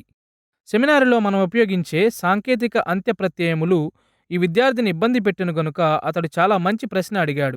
క్రమబద్ధ వేదాంత శాస్త్రములోని ఈ ప్రత్యేక శబ్దావళి ఎక్కడి నుండి వచ్చింది? వాస్తవానికి క్రమబద్ధతలోని ఈ సాంకేతిక పదాలు అనేక విధాలుగా రూపొందించబడ్డాయి. అవి అభివృద్ధి చేయబడిన కొన్ని ప్రధాన మార్గములను అన్వేషించడానికి 2 దశలను చూద్దాము. మొదటిగా, క్రమబద్ధ వేదాంత శాస్త్రములోని అనేక సాంకేతిక పదాలు బైబిల్ పదాల నుండి వచ్చాయి అను విషయమును చూద్దాము. రెండవదిగా, అనేక ఇతర సాంకేతిక పదాలు బైబిలేతర ఆధారాల నుండి వచ్చాయన్న విషయమును చూద్దాము. మొదటిగా, క్రమబద్ధీకులు తమ ప్రత్యేక పదజాలమును బైబిల్ నుండి రూపొందించిన కొన్ని మార్గాలను చూద్దాము. వేదాంత పండితులు తమ వేదాంత శాస్త్రములో బైబిలానుసారమైన వ్యక్తీకరణములను ఉపయోగించినప్పుడు చాలామంది క్రైస్తవులు సుఖప్రదముగా ఉంటారు. మన క్రమబద్ధ వేదాంత శాస్త్రము బైబిల్ ప్రకారముగానే ఉండాలని మనము ఆశిస్తాము. కాబట్టి వేదాంత పండితులు బైబిల్ భాషలో మాట్లాడితే మరింత సుఖప్రదముగా ఉంటుంది. అయినప్పటికీ కూడా వేదాంత శాస్త్రములో బైబిల్ అంత్యప్రత్యయమును సాంకేతిక పదాలుగా ఉపయోగించడం అనేది కనిపించేంత సులువుగా ఉండదని మనం గ్రహించాలి. క్రమబద్ధ వేదాంత పండితులు కనీసం 3 పద్ధతులుగా లేఖనములలో నుండి సాంకేతిక పదాలను రూపొందిస్తారు. మొదటిగా, ఒకే భావనను సూచించు అనేక పదాలలో ఒక పదమును మాత్రమే నొక్కి చెప్తారు. రెండవదిగా, ఒక బైబిల్ పదం యొక్క వివిధ భావనలలో ఒక భావనను మాత్రమే నొక్కి చెప్తారు. మరియు మూడవదిగా, బైబిల్ పదములకు లేఖనాల్లో ఎన్నడూ కనిపించని నూతన అర్థాలను వారు సృష్టిస్తారు. ఈ 3 పద్ధతులను బహిర్గతము చేయుటలో ఇవి సహాయపడతాయి. కాబట్టి క్రమబద్ధీకులు ఇతర పదాలన్నిటిలో ఒకే పదమును నొక్కి చెప్పే విధానముతో మొదలు పెడదాము. మనము చూచినట్లుగా బైబిల్ రచయితలు ఒకే ఆలోచనను సూచించేటప్పుడు ఒక వ్యక్తీకరణము కంటే ఎక్కువ ఉపయోగిస్తారు. తమ చర్చలకు స్పష్టత తీసుకురావడానికి క్రమబద్ధీకులు లేఖనములో ఒక భావనను సూచించు అనేక పదాల్లో తరచూ ఒక పదమును మాత్రమే సాంకేతిక పదముగా ఎంచుకుని ఈ సాంకేతిక పదమును ప్రత్యేకముగా ఉపయోగిస్తారు. దీని అర్థం ఏమిటో వివరించడానికి పునర్జన్మ అను సిద్ధాంత ఉదాహరణను చూద్దాము. క్రమబద్ధతలలో ఒక వ్యక్తికి నూతన ఆత్మీయ జీవమిచ్చు దేవుని కార్యమును సూచించడానికి పునర్జన్మ అను పదము ఉపయోగించబడుతుంది. ఒక వ్యక్తి పాపము మరియు మరణము నుండి క్రీస్తులోని నూతన జీవమునకు వచ్చినప్పుడు జరిగే మొదటి మార్పు లేదా పరివర్తనను ఇది సూచిస్తుంది. లేఖనములోని అనేక పదములు ఈ భావనను గూర్చి మాట్లాడుతాయి. పునర్జన్మ అను పదము పాలింగనేసియా అను గ్రీకు పదము నుండి అనువదించబడింది మరియు ఇది క్రొత్త నిబంధన గ్రంథములో 2 మార్లు మాత్రమే కనిపిస్తుంది. ఒకటి మత్తయి సువార్త 19వ అధ్యాయం 28వ వచనములో, మరొకటి తీతుకు వ్రాసిన పత్రిక 3వ అధ్యాయం 5వ వచనములో. పునర్జన్మ క్రీస్తులో నూతన జీవన ఆరంభమును సూచిస్తున్నట్లుగా కేవలము తీతుకు వ్రాసిన పత్రిక 3వ అధ్యాయం 5వ వచనములో మాత్రమే ఉపయోగించబడింది. కానీ ఇదే భావన ఇతర పదములలో కూడా వివరించబడింది. ఉదాహరణకు యోహాను సువార్త 3వ అధ్యాయం 33వ వచనంలో గిన్నావ్ అనోథేస్ అను గ్రీకు పద సమూహము కనిపిస్తుంది. అక్కడ తిరిగి జన్మించుట లేదా పైనుండి జన్మించుట అని అనువదించబడింది. మరియు మొదటి పేతురు పత్రిక 1వ అధ్యాయము 13వ వచనంలో అన్నాగినావ్ అను గ్రీకు పదము కనిపిస్తుంది. అది తరచూ తిరిగి జన్మించుట అని అనువదించబడింది. యాకోబు పత్రిక 1వ అధ్యాయం 18వ వచనంలో అపోక్యో అను పదము ఉపయోగించబడింది. జన్మనిచ్చుట లేదా తెచ్చుట అని దాని అర్థము. మరియు ఎఫెసీ పత్రిక 2వ అధ్యాయం 10వ వచనంలో తిజో అను పదమును ఉపయోగిస్తుంది. దాని అర్థము సృష్టించు. గలతీ పత్రిక 6వ అధ్యాయం 15వ వచనంలో కైనెక్టిసిస్ లేదా నూతన సృష్టి అనే పదము ద్వారా పునర్జన్మ అనే భావన సూచించబడింది. మరియు ఎఫెసీయులకు రాసిన పత్రిక 4వ అధ్యాయం 24వ వచనంలో కైనోస్ ఆంథ్రోపోస్ లేదా నవీన పురుషుడు అను మాట ఉపయోగించబడింది. అనేక పదాలు అదే భావనను సూచిస్తున్నప్పటికీ క్రమబద్ధీకులు వాటన్నిటిని పునర్జన్మ అను శీర్షికతో సూచిస్తారు. సరళత మరియు స్పష్టత కొరకు ఈ భావనను సూచించే ఇతర అనేక పదాల్లో ఈ ఒక్క బైబిల్ పదం మాత్రమే ఎంచుకొనబడెను. ఇతర బైబిల్ పదాలన్నిటిలో ఒక పదమును మాత్రమే ఉద్ఘాటించుటకు తోడుగా క్రమబద్ధీకులు ఒక పదము యొక్క అనేక భావనలన్నిటిలో ఒక భావనను ఉద్ఘాటించుట ద్వారా కూడా సాంకేతిక పదాలను సృష్టించారు. మనము చూచినట్లుగా లేఖన రచయితలు వివిధ విషయాలను తెలియజేయడానికి ఒకే పదాన్ని తరచూ ఉపయోగించేవారు. ఈ పరిస్థితి ద్వారా వచ్చే గందరగోళమును నివారించడానికి క్రమబద్ధీకులు ప్రయత్నించిన మార్గాలలో ఒకటి ఏమనగా ఒక పదం యొక్క అనేక భావనలలో ఒక భావనను మాత్రమే ఉద్ఘాటించడం. నీతిమంతునిగా తీర్చుట లేదా నీతిమంతునిగా తీర్చబడుట అని తరచూ అనువదించబడిన డికాయియో అను పదము క్రొత్త నిబంధన గ్రంథములో వివిధ విధాలుగా ఉపయోగించబడిందని విశ్వసనీయమైన క్రమబద్ధీకులందరికీ తెలుసు. ఈ పాఠము ఆరంభంలో మనము చూచినట్లుగానే ఇది కనీసము 2 వేర్వేరు భావనలను సూచిస్తుంది. రోమియోలకు వ్రాసిన పత్రిక 3వ అధ్యాయము 28వ వచనములో విశ్వాసము వలననే నీతిమంతులుగా తీర్చబడుచున్నారను మొదటి ప్రకటనను సూచిస్తుంది. అయితే యాకోబు పత్రిక 2వ అధ్యాయము 24వ వచనములో క్రియల ద్వారా విశ్వాసం యొక్క ఆధారంను లేదా నిరూపణను సూచిస్తుంది. క్రమబద్ధీకులు నీతిమంతునిగా తీర్చబడుట అను పదమును తరచూ ఈ 2 విధాలుగా ఉపయోగిస్తే ఏమి జరుగుతుందో ఆలోచించండి. ఒక వ్యక్తి ఎలా నీతిమంతునిగా తీర్చబడును అని వారిని అడిగినట్లయితే ఒక వ్యక్తి విశ్వాసము వలననే నీతిమంతునిగా తీర్చబడును కానీ క్రియల మూలమున కాదు అని ఒకరు చెప్పవచ్చు. ఒక వ్యక్తి కేవలము విశ్వాసం వలననే కాక క్రియల మూలమున నీతిమంతునిగా ఎంచబడును అని మరొకరు చెప్పవచ్చు. ఈ విధమైన వేదాంత సంభాషణ చాలా త్వరగా ఒక గందరగోళంగా మారుతుంది. డికాయియో అను పదం యొక్క అనేక భావనలలో ఒక భావనను మాత్రమే ఉద్ఘాటించుట ద్వారా అనగా నీతిమంతునిగా తీర్చబడుట అను పదమును వేదాంత సాంకేతిక పదముగా మార్చుట ద్వారా ఈ విధమైన గందరగోళము నుండి క్రమబద్ధీకులు తప్పించుకొనవచ్చు. రోమన్ క్యాథలిక్ సంఘపు అబద్ధ బోధనలకు ప్రతిస్పందనగా ప్రొటెస్టెంట్లు నీతిమంతునిగా తీర్చబడుట అను పదం యొక్క అర్థాన్ని నీతిమంతునిగా ప్రకటించబడుటగా ఉద్ఘాటించారు. నీతిమంతునిగా తీర్చబడుట అనేది క్రియలు కాకుండా కేవలము విశ్వాసము ద్వారా కృప వలననే జరుగుతుంది గనుక సాంప్రదాయ ప్రొటెస్టెంట్లు వినాయింపుగా నీతిమంతునిగా తీర్చబడుట అను పదమును ఉపయోగించినప్పుడు వారి అర్థం ఇదే. కావున ఇతర భావనలన్నిటిలో ఒక భావనను మాత్రమే ఉద్ఘాటించుట ద్వారా బైబిలులోని వివిధ భావనలు గల పదముల వల్ల కలుగు గందరగోళమును క్రమబద్ధ వేదాంత పండితులు అధిగమించడం మనం చూడవచ్చు. అప్పుడు ఈ నిర్ణయం సాంకేతిక వేదాంత పదము యొక్క విలువను గూర్చిన వ్యక్తీకరణను ఇస్తుంది.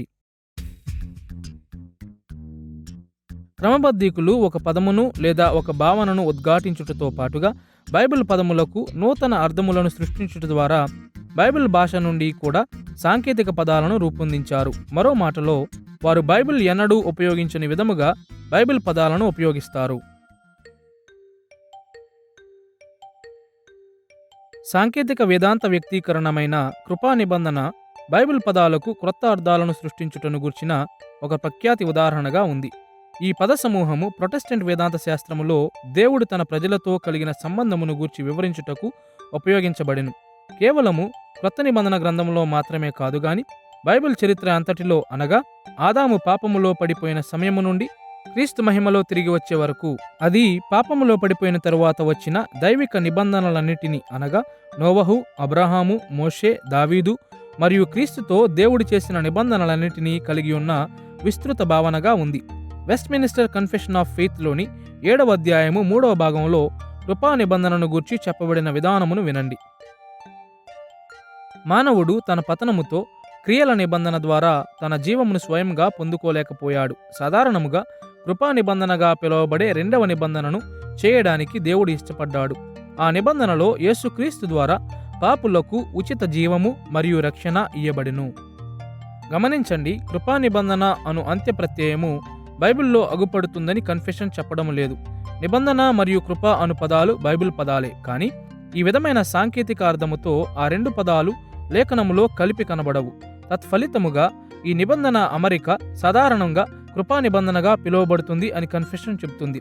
బైబిల్ చరిత్ర అంతటిలో విశదపరచబడిన తండ్రి అయిన దేవుడు మరియు కుమారుడైన దేవుని మధ్య సంబంధము సాధారణముగా వేద పండితులచే ఈ విధంగానే పిలువబడుతుంది, కానీ బైబిల్చే పిలువబడదు. క్రమబద్ధ వేదాంత పండితులు బైబిల్ వ్యక్తీకరణలను నూతన విధానములుగా ఉపయోగించి ఈ సాంకేతిక అంత్యప్రత్యయమును సృష్టించారు. వాస్తవానికి కృపా నిబంధన అను పద సమూహము ద్వారా వ్యక్తీకరించబడిన భావన బైబిల్ భావనే. బైబిల్లోని దేవుని రక్షణ కార్యములన్నిటికీ ఐక్యత ఉంది మరియు ఆ ఐక్యతే కృపగలది మరియు నిబంధన అనుసారమైనది. ఈ విస్తృత భావనకు లేఖనములో ఒక పదమనేది లేదు గనుక క్రమబద్ధ వేదాంత పండితులు ఆ భావనను వ్యక్తీకరించడానికి ఈ సాంకేతిక పదాన్ని సృష్టించారు. కాబట్టి వేదాంత పండితులు కనీసం 3 విధాలుగా బైబిల్ భాషను ఉపయోగించి సాంకేతిక అంత్యప్రత్యయమును ఏర్పాటు చేయడం మనం చూడగలము. వారు ఒక భావనను సూచించు అనేక పదాల్లో ఒక పదమును మాత్రమే ఉద్ఘాటిస్తారు. బైబిల్లోని ఒక పదము యొక్క అనేక భావనలలో ఒక భావనను మాత్రమే ఉద్ఘాటిస్తారు మరియు బైబిల్ పదాలకు క్రొత్త అర్థాలను ఇస్తారు. ఈ పద్ధతుల ద్వారా క్రమబద్ధ వేదాంత పండితులు క్రైస్తవ విశ్వాసమును గూర్చిన తమ చర్చలకు స్పష్టతను ఇస్తారు. క్రమబద్ధ వేదాంత పండితులు బైబిల్ భాషను ఉపయోగించి సాంకేతిక పదాలను ఎలా సృష్టిస్తారో ఇప్పటి వరకు మనము చూచాము. కాబట్టి క్రమబద్ధ వేదాంత శాస్త్రములో ప్రత్యేక శబ్దావళి రూపొందించబడిన రెండవ ప్రధాన విధానమును ఇప్పుడు చూద్దాము. క్రమబద్ధీకులు లేఖనము వెలుపల నుండి కూడా అంత్యప్రత్యయమును తీసుకుంటారు. క్రైస్తవ వేదాంత పండితులు గొప్ప ఆజ్ఞను నెరవేర్చాలంటే దేవుడు తమను ఉంచిన వివిధ సంస్కృతులలో క్రైస్తవ బోధలను ఎలా సంభాషించాలో నేర్చుకోవాలనే విషయమును మనం ఎల్లప్పుడూ జ్ఞాపకముంచుకోవాలి. అందువలనే సంఘపితరుల కాలపు వేదాంత పండితులు ఎల్లప్పుడూ నవీన ప్లాటో పదాలలో తమను తాము వ్యక్తపరుచుకునేవారు మరియు శాస్త్రీయ తత్వవాదకులు తమను తాము అరిస్టాటిల్ యొక్క అంత్యప్రత్యయములో వ్యక్తపరుచుకునేవారు.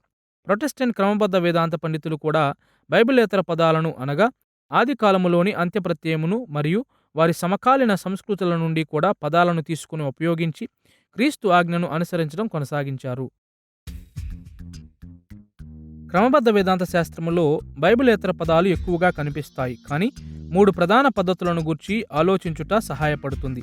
మొదటిగా, క్రమబద్ధీకులు తమకు అందుబాటులో ఉన్నటువంటి సాధారణ అంత్యప్రత్యయమును తీసుకుంటారు. రెండవదిగా, క్రమబద్ధ వేదాంత పండితులు బైబిలేతర తాత్విక మరియు మతపరమైన పదాలకు క్రొత్త అర్థాలను ఇస్తారు. మూడవదిగా, వారు ఎక్కువగా బైబిలేతర అంత్యప్రత్యయమును బైబిల్ వ్యక్తీకరణలతో మిళితం చేస్తారు. క్రమబద్ధ వేదాంత పండితులు బైబిలేతర విషయాలను తెలియజేయడానికి ఉపయోగించే సాధారణ మార్గాలను మొదటిగా చూద్దాము.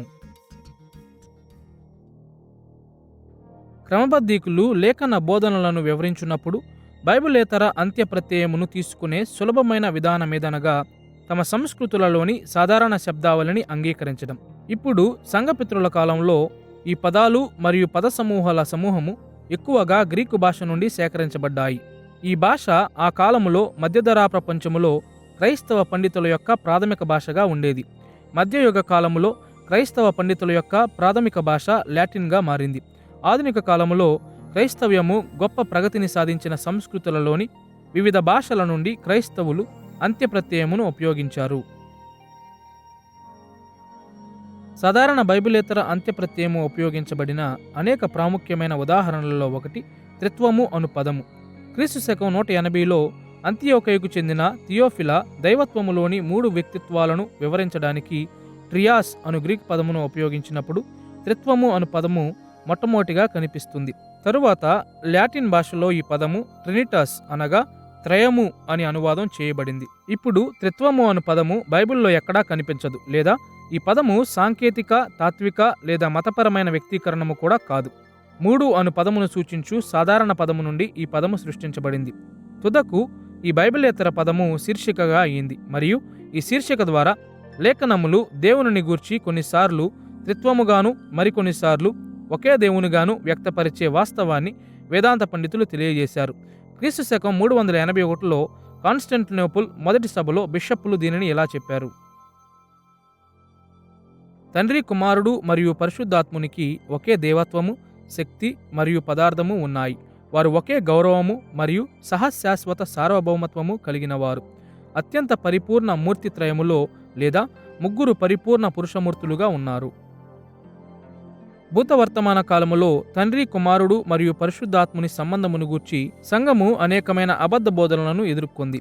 సులభంగా చెప్పాలంటే కొన్ని సమూహాలు తండ్రి, కుమారుడు మరియు పరిశుద్ధాత్మని యొక్క ఏకత్వమును ఎక్కువగా ఉద్ఘాటించాయి. మరికొన్ని వారి వ్యత్యాసములను ఉద్ఘాటించాయి. దేవుని యొక్క ఏకత్వము మరియు భిన్నత్వము పైన లేఖన బోధలన్నిటినీ విచారించడానికి దేవుడు ముగ్గురు పరిపూర్ణ పురుషమూర్తులు కాని ఒకే శక్తి మరియు పదార్థము గలవారు అని సూచించే బైబిలేతర పదమైన త్రిత్వమును సాంకేతిక పదముగా సాంప్రదాయ క్రైస్తవులు ఉపయోగించారు. ఈ బైబిలేతర పదము యొక్క ఉపయోగము ఈ విషయముపై స్పష్టత తీసుకురావడానికి సహాయపడుతుంది. దేవుడు త్రిత్వమై ఉన్నాడు. రెండవదిగా, క్రైస్తవేతర తాత్విక మరియు మతపరమైన చర్చలలో ఉపయోగించబడిన బైబిలేతర అంత్యప్రత్యయమునకు కూడా క్రమబద్ధ వేదాంత పండితులు క్రొత్త అర్థాలను సృష్టిస్తారు. వారు ఈ పదాలను తీసుకొని వాటి అర్థాలను సవరిస్తారు. తద్వారా అవి క్రైస్తవ బోధనకు అనుగుణంగా వివరించబడతాయి.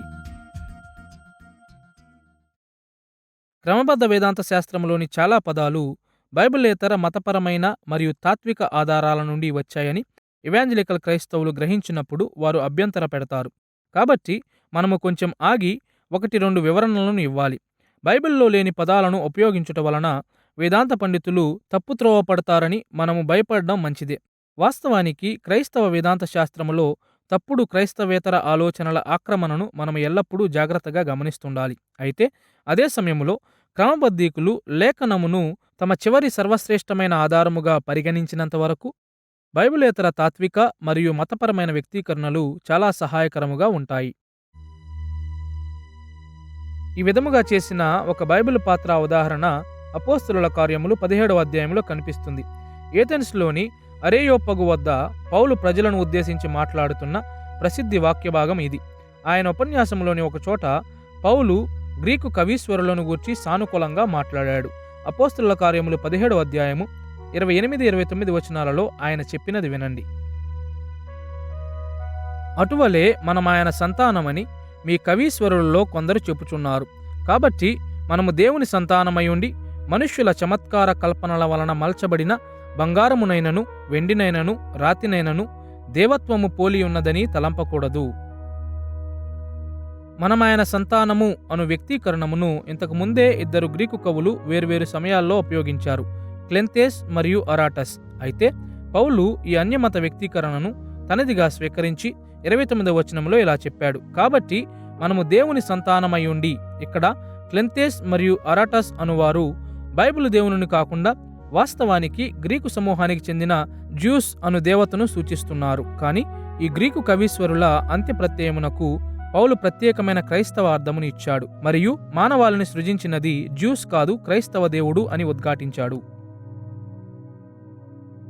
పౌలు మాదిరిని అనుసరించి క్రమబద్ధీకులు కూడా క్రైస్తవేతర మతపరమైన మరియు తాత్విక అంత్యప్రత్యయమును స్వీకరించి ఉంటారు మరియు బైబిల్ భావనలను సూచించున్నట్లుగా వాటిని పునర్నిర్వచించి ఉపయోగించారు. ఇది జరిగిన ఒక ప్రాముఖ్యమైనటువంటి సమయమేదనగా క్రీస్తు సిద్ధాంతము లేదా క్రీస్తు శాస్త్రమును వ్యావర్తనము చేసిన సమయం. క్రీస్తు శకం 451లో చాల్సిడోన్ సభలో క్రీస్తును గూర్చిన వాదనలో సంఘ స్పందనను వినండి. అక్కడ మనం ఇలా చదువుతాము: క్రీస్తు నిజముగా దేవుడు మరియు నిజముగా మానవుడై ఉన్నాడు. సందిగ్ధత లేకుండా, మార్పు లేకుండా, విభజన లేకుండా 2 స్వభావాలలో గుర్తించదగినవాడు. స్వభావాల వ్యత్యాసము ఏ విధముగా కూడా ఏకత్వములో రద్దు చేయబడదు. కానీ ప్రతి స్వభావము యొక్క లక్షణములు సంరక్షించబడి ఒక వ్యక్తి మరియు పదార్థముగా రూపొందించబడడానికి కలిసిపోతాయి గాని 2 వ్యక్తులుగా విడిగా లేదా విభజన చేయబడవు. ఈ ప్రకటన బైబిల్ అంత్యప్రత్యయమునకు భిన్నమైన పదాలలో క్రీస్తుని వివరిస్తుంది. ఈ సభ బైబిలేతర ఆధారాలపై ఆధారపడి క్రీస్తు స్వభావములను గూర్చి మాట్లాడింది. క్రీస్తు స్వభావాలు ప్రత్యేకమైనవి, గందరగోళం లేకుండా, ఒకటితోనొకటి మార్పు చేయబడకుండా మార్పు లేనివి. కానీ అవి క్రీస్తు యొక్క ఒకే వ్యక్తిలో విడదీయరానివిగా, విభజన లేకుండా, వేర్పాటు లేకుండా ఉన్నాయని సభ వెల్లడిపరిచింది. వాస్తవానికి ఈ సందర్భంలో ఉపయోగించినట్లుగా వ్యక్తి అను పదము కూడా బహుశా ఆ సమయంలోని శబ్దావళి నుండి స్వీకరించబడినదే మరియు ఆ పదము ఒక వ్యక్తి యొక్క గుర్తింపుకు చట్టపరమైన పదముగా ఉన్నది. ఈ సాంకేతిక భాష లేఖనము నుండి రాలేదు, కానీ లేఖనమునకు వర్తించున్నదిగా ఉండినది. క్రీస్తును గూర్చిన సంఘ సిద్ధాంతమును ఖచ్చితముగా మాట్లాడాలంటే ఇది అవసరము.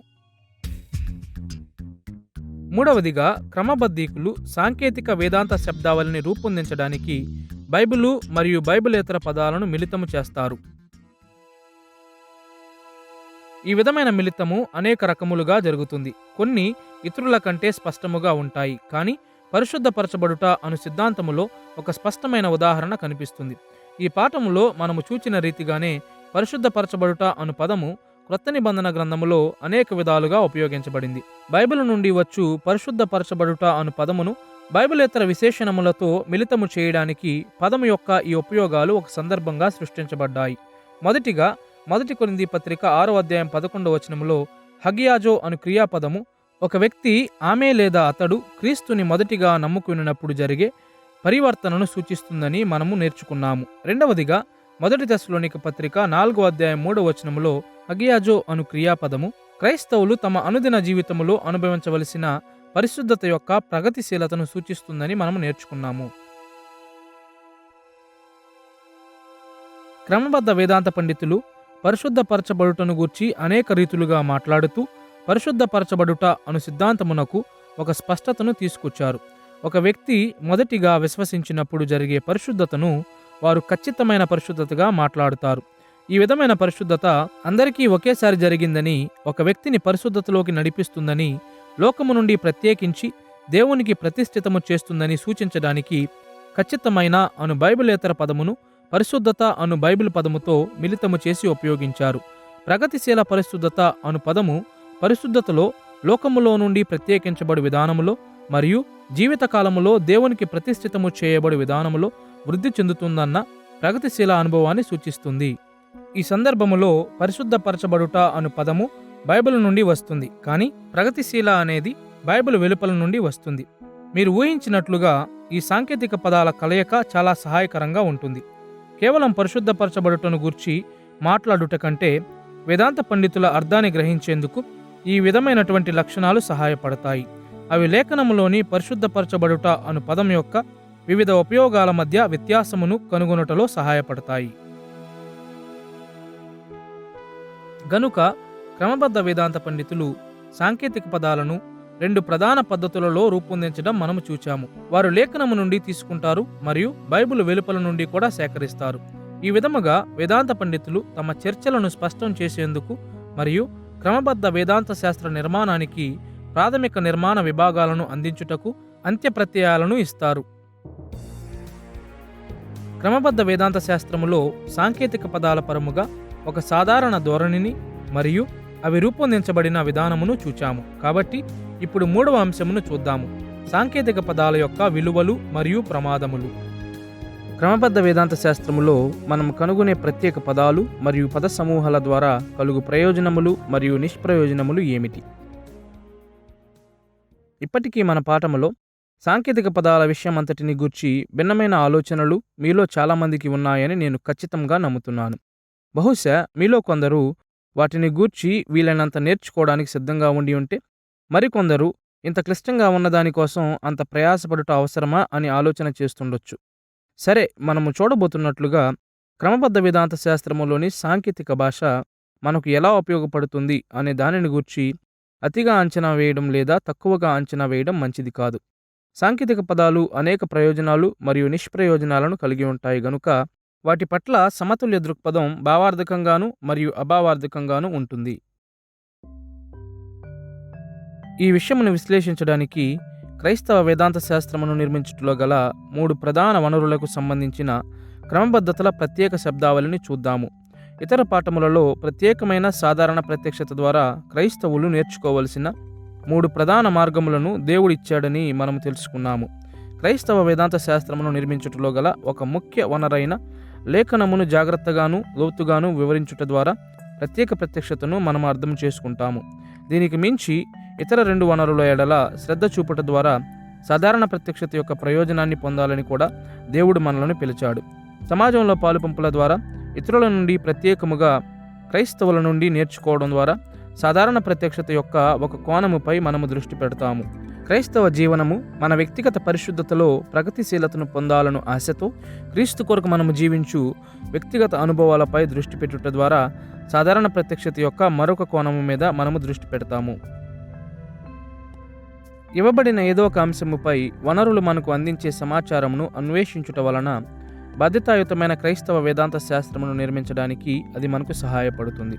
లేఖన వివరణ, సమాజంలో పాలుపంపులు మరియు క్రైస్తవ జీవనమనునవి ఒక విషయముపై సానుకూలముగా ఉన్నాయనటకు సాక్షులముగా ఈ విషయమును గూర్చిన మన ఒప్పుకోలు మరియు నిశ్చయత యొక్క స్థాయి సాధారణంగా వృద్ధి చెందాలి. అయితే ఈ సాక్ష్యములు సరళముగా లేనప్పుడు మరియు తక్కువ విలువగా ఉన్నప్పుడు ఆ విషయమును గూర్చిన మన ఒప్పుకోలు మరియు నిశ్చయత స్థాయి సాధారణంగా తగ్గిపోతాయి. ఈ అత్యంత పరస్పర ఆధారిత వనరులు లేఖన వివరణ, సమాజములో పాలుపంపులు మరియు క్రైస్తవ జీవనమనునవి క్రైస్తవ వేదాంత శాస్త్రమును నిర్మించుటకు లెక్కలేనన్ని విధాలుగా మనకు సహాయపడతాయి. ఈ వనరులు చాలా ప్రాముఖ్యమైనవి గనుక క్రమబద్ధతలోని సాంకేతిక పదాల యొక్క విలువలను మరియు ప్రమాదములను ఒక్కొక్క దానిని పరిశీలించుదము. మొదటిగా సాంకేతిక పదాలు మరియు క్రైస్తవ జీవనమును చూద్దాము. రెండవదిగా సమాజములో పాలుపంపులు మరియు సాంకేతిక పదాల సంబంధమును గురించి మాట్లాడుదాము. మరియు మూడవదిగా లేఖన వివరణతో వాటి సంబంధమును గురించి పరిశీలించుదము. క్రైస్తవ జీవనమును వేదాంత వనరును మొదట చూద్దాము. క్రైస్తవ జీవనం అనేది వ్యక్తిగత పవిత్రీకరణ ప్రక్రియ అని మునుపటి పాఠం ఆధారముగా జ్ఞాపకం చేసుకునవచ్చు. ఈ వ్యక్తిగత పవిత్రీకరణ కనీసం 3 స్థాయిల్లో జరగాలి: భావన, ప్రవర్తన మరియు భావోద్వేగ స్థాయిలలో. లేదా మనము చెప్పినట్లుగా పరిశుద్ధపరచబడుటలో ఆర్థోడాక్సీ, ఆర్థోప్రాక్సిస్ మరియు ఆర్థోపాథోస్ యొక్క అభివృద్ధి ఇమిడి ఉన్నవి. క్రైస్తవ జీవనం యొక్క ఈ 3 కోణాలు పరస్పర ఆధారితమైనవి మరియు ఇవి పరస్పర సహకారపు అల్లికలను ఏర్పాటు చేస్తాయి. సరైన ఆలోచన విధానము లేదా ఆర్థోడాక్సీ మన ప్రవర్తనను లేక ఆర్థోప్రాక్సిస్ మరియు మన భావోద్వేగాలను లేక ఆర్థోపాథోస్ మీద ప్రభావితం చూపిస్తుంది. మన ప్రవర్తనలు లేదా ఆర్థోప్రాక్సిస్ విషయములను మనం అర్థము చేసుకునే విధానమును అనగా ఆర్థోడాక్సీ మరియు భావించే విధానమును అనగా ఆర్థోపాథోస్ను ప్రభావితం చేస్తాయి. అంతేగాక మన భావోద్వేగాలు లేదా ఆర్థోపాథోస్ మనం ప్రవర్తించే విధానమును లేక ఆర్థోప్రాక్సిస్ను మరియు మనం ఆలోచించే విధానమును లేదా ఆర్థోడాక్సీని ప్రభావితం చేస్తుంది. ఈ పరస్పరతపై సాంకేతిక పదాలు సంఘర్షించే మార్గాలన్నిటినీ విశ్లేషించడానికి సమయం మనలను అనుమతించదు. కాబట్టి క్రైస్తవ జీవనమును మెరుగుపరిచే మరియు అవరోధించే ఒక మార్గమును మాత్రమే చూద్దాము. క్రీస్తు కొరకైన జీవనమును క్రమబద్ధ వేదాంత శాస్త్రపు ప్రత్యేక పదజాలము సానుకూలముగా మెరుగుపరిచే ఒక విధానమును మొదటిగా చూద్దాము. క్రైస్తవ జీవనము కొరకు సాంకేతిక పదాలను నేర్చుకోవడంలోని అతి ముఖ్యమైన ప్రయోజనాలలో ఒకటి ఏమనగా అవి సంక్లిష్ట బైబిల్ బోధనలను సులభంగా గ్రహించే సూచనలుగా ఉపయోగపడతాయి. మొదటిగా క్రమబద్ధ వేదాంత శాస్త్రంలో కనిపించే ప్రత్యేక వ్యక్తీకరణల జాబితా కష్టమైనదిగా ఉండొచ్చు. అవి చాలా ఉంటాయి మరియు అవి జ్ఞాపకం ఉంచుకోవడానికి చాలా కష్టంగా కనిపిస్తాయి. కానీ కొద్ది కాలానికి విషయాలను సులభపరిచే గొప్ప ప్రయోజనములను సాంకేతిక పదాలు అందజేస్తాయి. సాంకేతిక పదమును సూచించుట ద్వారా క్లిష్టమైన బైబిల్ బోధలను మనము జ్ఞాపకం చేసుకొనవచ్చు మరియు వాటిని మన ఆలోచన, ప్రవర్తన మరియు భావోద్వేగాలకు అన్వయించుకోవచ్చు. క్రమబద్ధ వేదాంత శాస్త్ర శబ్దావళి యొక్క పరిజ్ఞానము లేని వ్యక్తిని ఒక క్షణం పాటు ఊహించండి. ఒక ఉదాహరణకు ఇది ఆశ్చర్యం అనిపించవచ్చు, కానీ యేసు దేవుడా లేక దేవుని కుమారుడా అని నూతన క్రైస్తవులు నన్ను తరచూ అడిగేవారు. ప్రజలు ఈ విషయమును గూర్చి ఎందుకు గందరగోళంతో ఉంటారో అర్థం చేసుకోవడం అంత కష్టమేమీ కాదు. సాంకేతిక పదాల పరిజ్ఞానం లేకుండా బైబిల్ చదివినప్పుడు వారికి అందుబాటులో వారికి ఉపయోగకరంగా ఉండేటటువంటి అంశము ఏదీ ఉండదు. ఒక బైబిల్ వాక్యమును చదువుతారు, ఆ వాక్యము యేసు దేవుడు అని చెప్తుంది. మరొక వాక్యమును చదువుతారు, ఆ వాక్యము ఆయన దేవునికి విధేయుడైన దేవుని కుమారుడు అని చెప్తుంది. ఈ క్రింది ఆచరణాత్మకమైన ప్రశ్నలు ఎదురైనప్పుడు క్రైస్తవులు గందరగోళంనకు ఎదురవుతారు అనే విషయము ఆశ్చర్యం కలిగించదు. నేను ఎవరికి ప్రార్థన చేయాలి, యేసుకా లేక దేవునికా? తండ్రికి ప్రార్థన చేయమని యేసు చెప్పినప్పుడు చాలామంది క్రైస్తవులు యేసుని ఎందుకు ప్రార్థిస్తారు? ఆ విషయంలో తండ్రికి ప్రార్థన చేయమని యేసు చెప్పినప్పుడు మనము పరిశుద్ధాత్మునికి స్తుతులు ఎందుకు పాడుతున్నాము? సాంకేతిక వేదాంత భాషా పరిజ్ఞానం లేని వారు ఈ ప్రశ్నలకు సమాధానం చెప్పాలంటే చాలా సమయం తీసుకుంటారు మరియు చాలా ప్రయత్నం చేస్తారు. వారు లెక్కలేనని బైబిల్ వాక్యాలు వెతికి వాటిని ఏదో ఒక రకముగా సముచిత అవగాహనలోనికి తీసుకురావాల్సి ఉంటుంది. ఈ పని చాలా సంక్లిష్టమైనది గనుక చాలామంది క్రొత్త విశ్వాసులు మధ్యలోనే విడిచిపెట్టి ఇతరులు ఏమి చేస్తున్నారో దానినే చేస్తారు. అయితే క్రమబద్ధ వేదాంత శాస్త్ర శబ్దావళి పరిజ్ఞానం ఉన్నటువంటి విశ్వాసులను ఒక క్షణం ఆలోచించండి. యేసు దేవుడా లేక దేవుని కుమారుడా అని వారు ఆలోచన చేస్తే, లేక నేను తండ్రికి ప్రార్థించాలా లేదా కుమారునికి ప్రార్థించాలా లేదా పరిశుద్ధాత్మకు ప్రార్థించాలా అని వారు ఆశ్చర్యపడుతుంటే, వారి ప్రశ్నలకు సమాధానం ఇవ్వడం సులభంగానే ఉంటుంది. వాస్తవానికి క్రమబద్ధతల సాంకేతిక శబ్దావళి పరిజ్ఞానం ఉన్న క్రైస్తవులు సాధారణంగా ఇటువంటి ప్రశ్నలు అడగరు. ఎందుకంటే దానికి జవాబును ఒక సులభమైన సాంకేతిక పదములో ఇచ్చుట సాధ్యమే. త్రిత్వము. ఈ పదం ఎడల అవగాహన ఉన్న వ్యక్తికి ఈ విధమైన అనేక ప్రశ్నలకు సమాధానం వెంటనే ఇవ్వవచ్చు మరియు సహజంగా ఆర్థోడాక్స్ సమాధానమును ఆర్థోప్రాక్సిస్కు మరియు ఆర్థోపాథోస్కు అన్వయించవచ్చు. సంక్లిష్ట విషయాలను సరళీకృతం మరియు పునఃపరిశీలన చేయడం అనేది క్రైస్తవ జీవనానికి సాంకేతిక పదాలు అందించగల గొప్ప సహాయంగా ఉన్నవి. క్రమబద్ధ వేదాంత శాస్త్రపు ప్రత్యేక శబ్దావళి క్రైస్తవ జీవనమును అనేక విధాలుగా మెరుగుపరిచినప్పటికీ మన పవిత్రీకరణకు అది అవరోధమును కూడా కలిగిస్తుందని మనం తెలుసుకోవాలి. క్రమబద్ధ వేదాంత శాస్త్రపు సాంకేతిక వ్యక్తీకరణల పరిజ్ఞానములో నేను మరియు ఇతరులు ఎదుగుటను నేను గమనించినప్పుడు ఒక ప్రతికూలత పదే పదే ఎదురైంది. క్రమబద్ధ శబ్దావళి పరిజ్ఞానం ఆత్మీయ అహంకారమునకు దారితీస్తుంది. ప్రత్యేకంగా ఇది యువ వేదాంత విద్యార్థుల విషయంలో వాస్తవమై ఉన్నది. సమస్య చాలాసార్లు ఈ విధంగా వస్తుంది. వేదాంత విద్యార్థులు వేదాంత శాస్త్రంలోని సాంకేతిక పదాలను నేర్చుకోవడానికి మేధాశక్తిని ఎక్కువగా ఉపయోగిస్తారు మరియు వాటిని ఉపయోగించుట చాలా సౌకర్యంగా ఉన్నట్లు భావిస్తారు. కానీ అదే సమయంలో వేదాంత విద్యను అందుకొనని చాలామందికి ఈ రకమైన వివరణలు నేర్చుకోవాలనే ఆసక్తి, సామర్థ్యం మరియు సమయం ఉండవు. వేదాంత విద్యార్థులు క్రమబద్ధత సాంకేతిక శబ్దావళి పరిజ్ఞానం లేని వారి కంటే తమను తాము ఉన్నతమైన వారిగా భావించడం మొదలు పెడతారు. వారు గర్వంతో నిండిపోతారు గనుక ఎంత ఎక్కువ శబ్దావళి ఉంటే అంత ఎక్కువ పవిత్రీకరణ అని వారు నమ్ముతారు. కానీ ఇది సత్యము కాదు. మనము చెప్పినట్లుగానే క్రైస్తవ జీవితంలో అభివృద్ధి, వ్యక్తిగత పవిత్రీకరణలో ప్రగతిశీలత అనేవి కేవలం లేఖనము మీద లేదా ఆర్థోడాక్సీ మీద మనసు పెట్టినంత మాత్రాన రావు. మన విశ్వాసమును క్రియల్లో చూపించుట మరియు సరైన విశ్వాసమును కలిగి ఉండుట కూడా ప్రాముఖ్యమే. వాస్తవానికి క్రమబద్ధ వేదాంత శాస్త్రములోని సాంకేతిక శబ్దావళిని నేర్చుకొనకపోయినప్పటికీ కూడా చాలామంది విశ్వాసులు కృపలో అభివృద్ధి చెందుతుంటారు.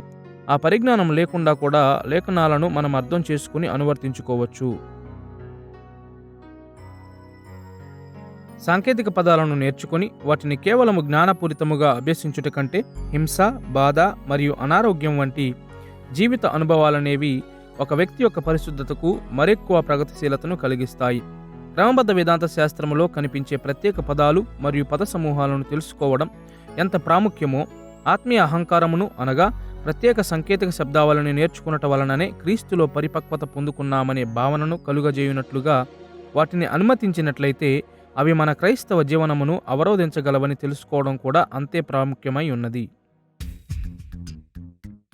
క్రైస్తవ జీవనమునకు సాంకేతిక పదాలు తెచ్చు ప్రయోజనాలను మరియు నిష్ప్రయోజనాలను తెలుసుకొనుటతో పాటుగా సమాజములో మన పాలు పంపులను అవి ఎలా ప్రభావితం చేస్తాయో కూడా తెలుసుకోవాలి.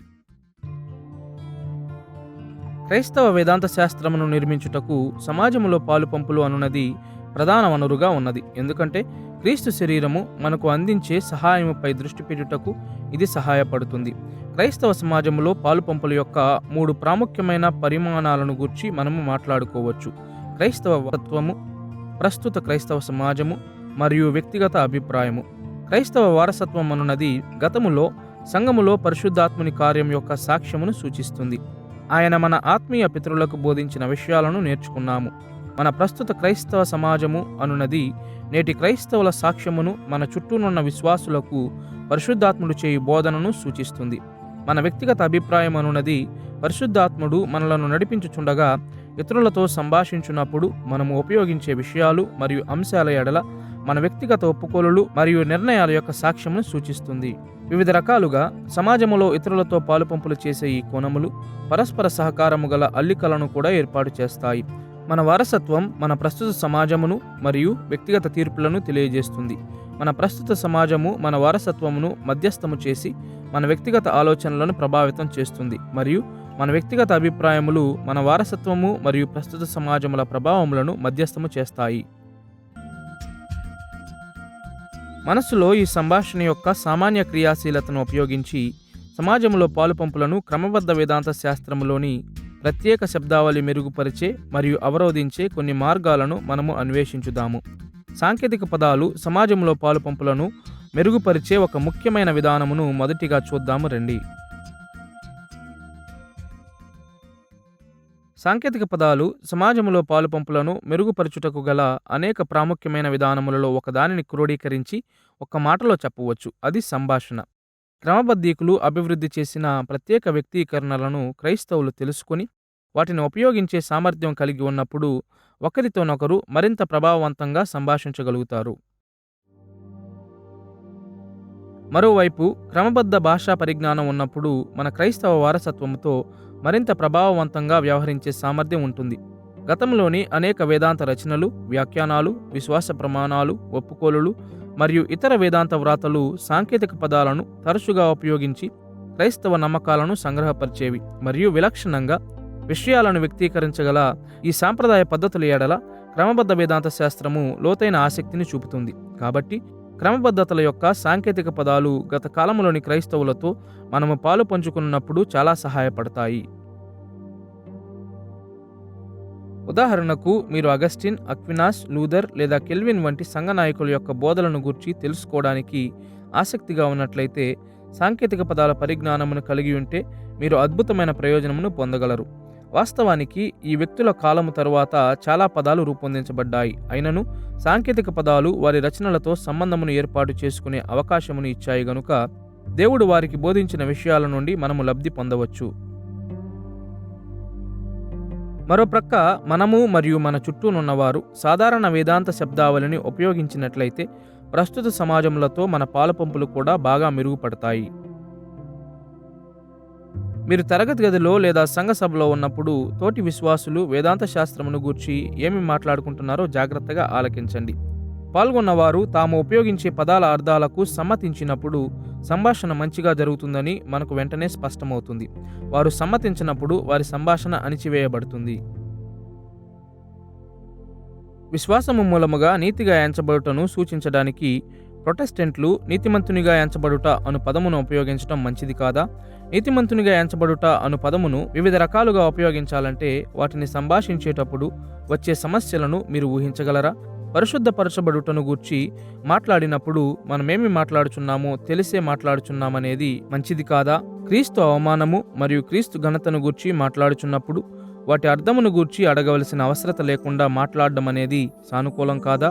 మనం ఎంత ఎక్కువ సాంకేతిక పదాల పరిజ్ఞానం కలిగి వాటిని పంచుతామో అంత ప్రభావవంతముగా మనం ఇతరులతో సంభాషించగలము.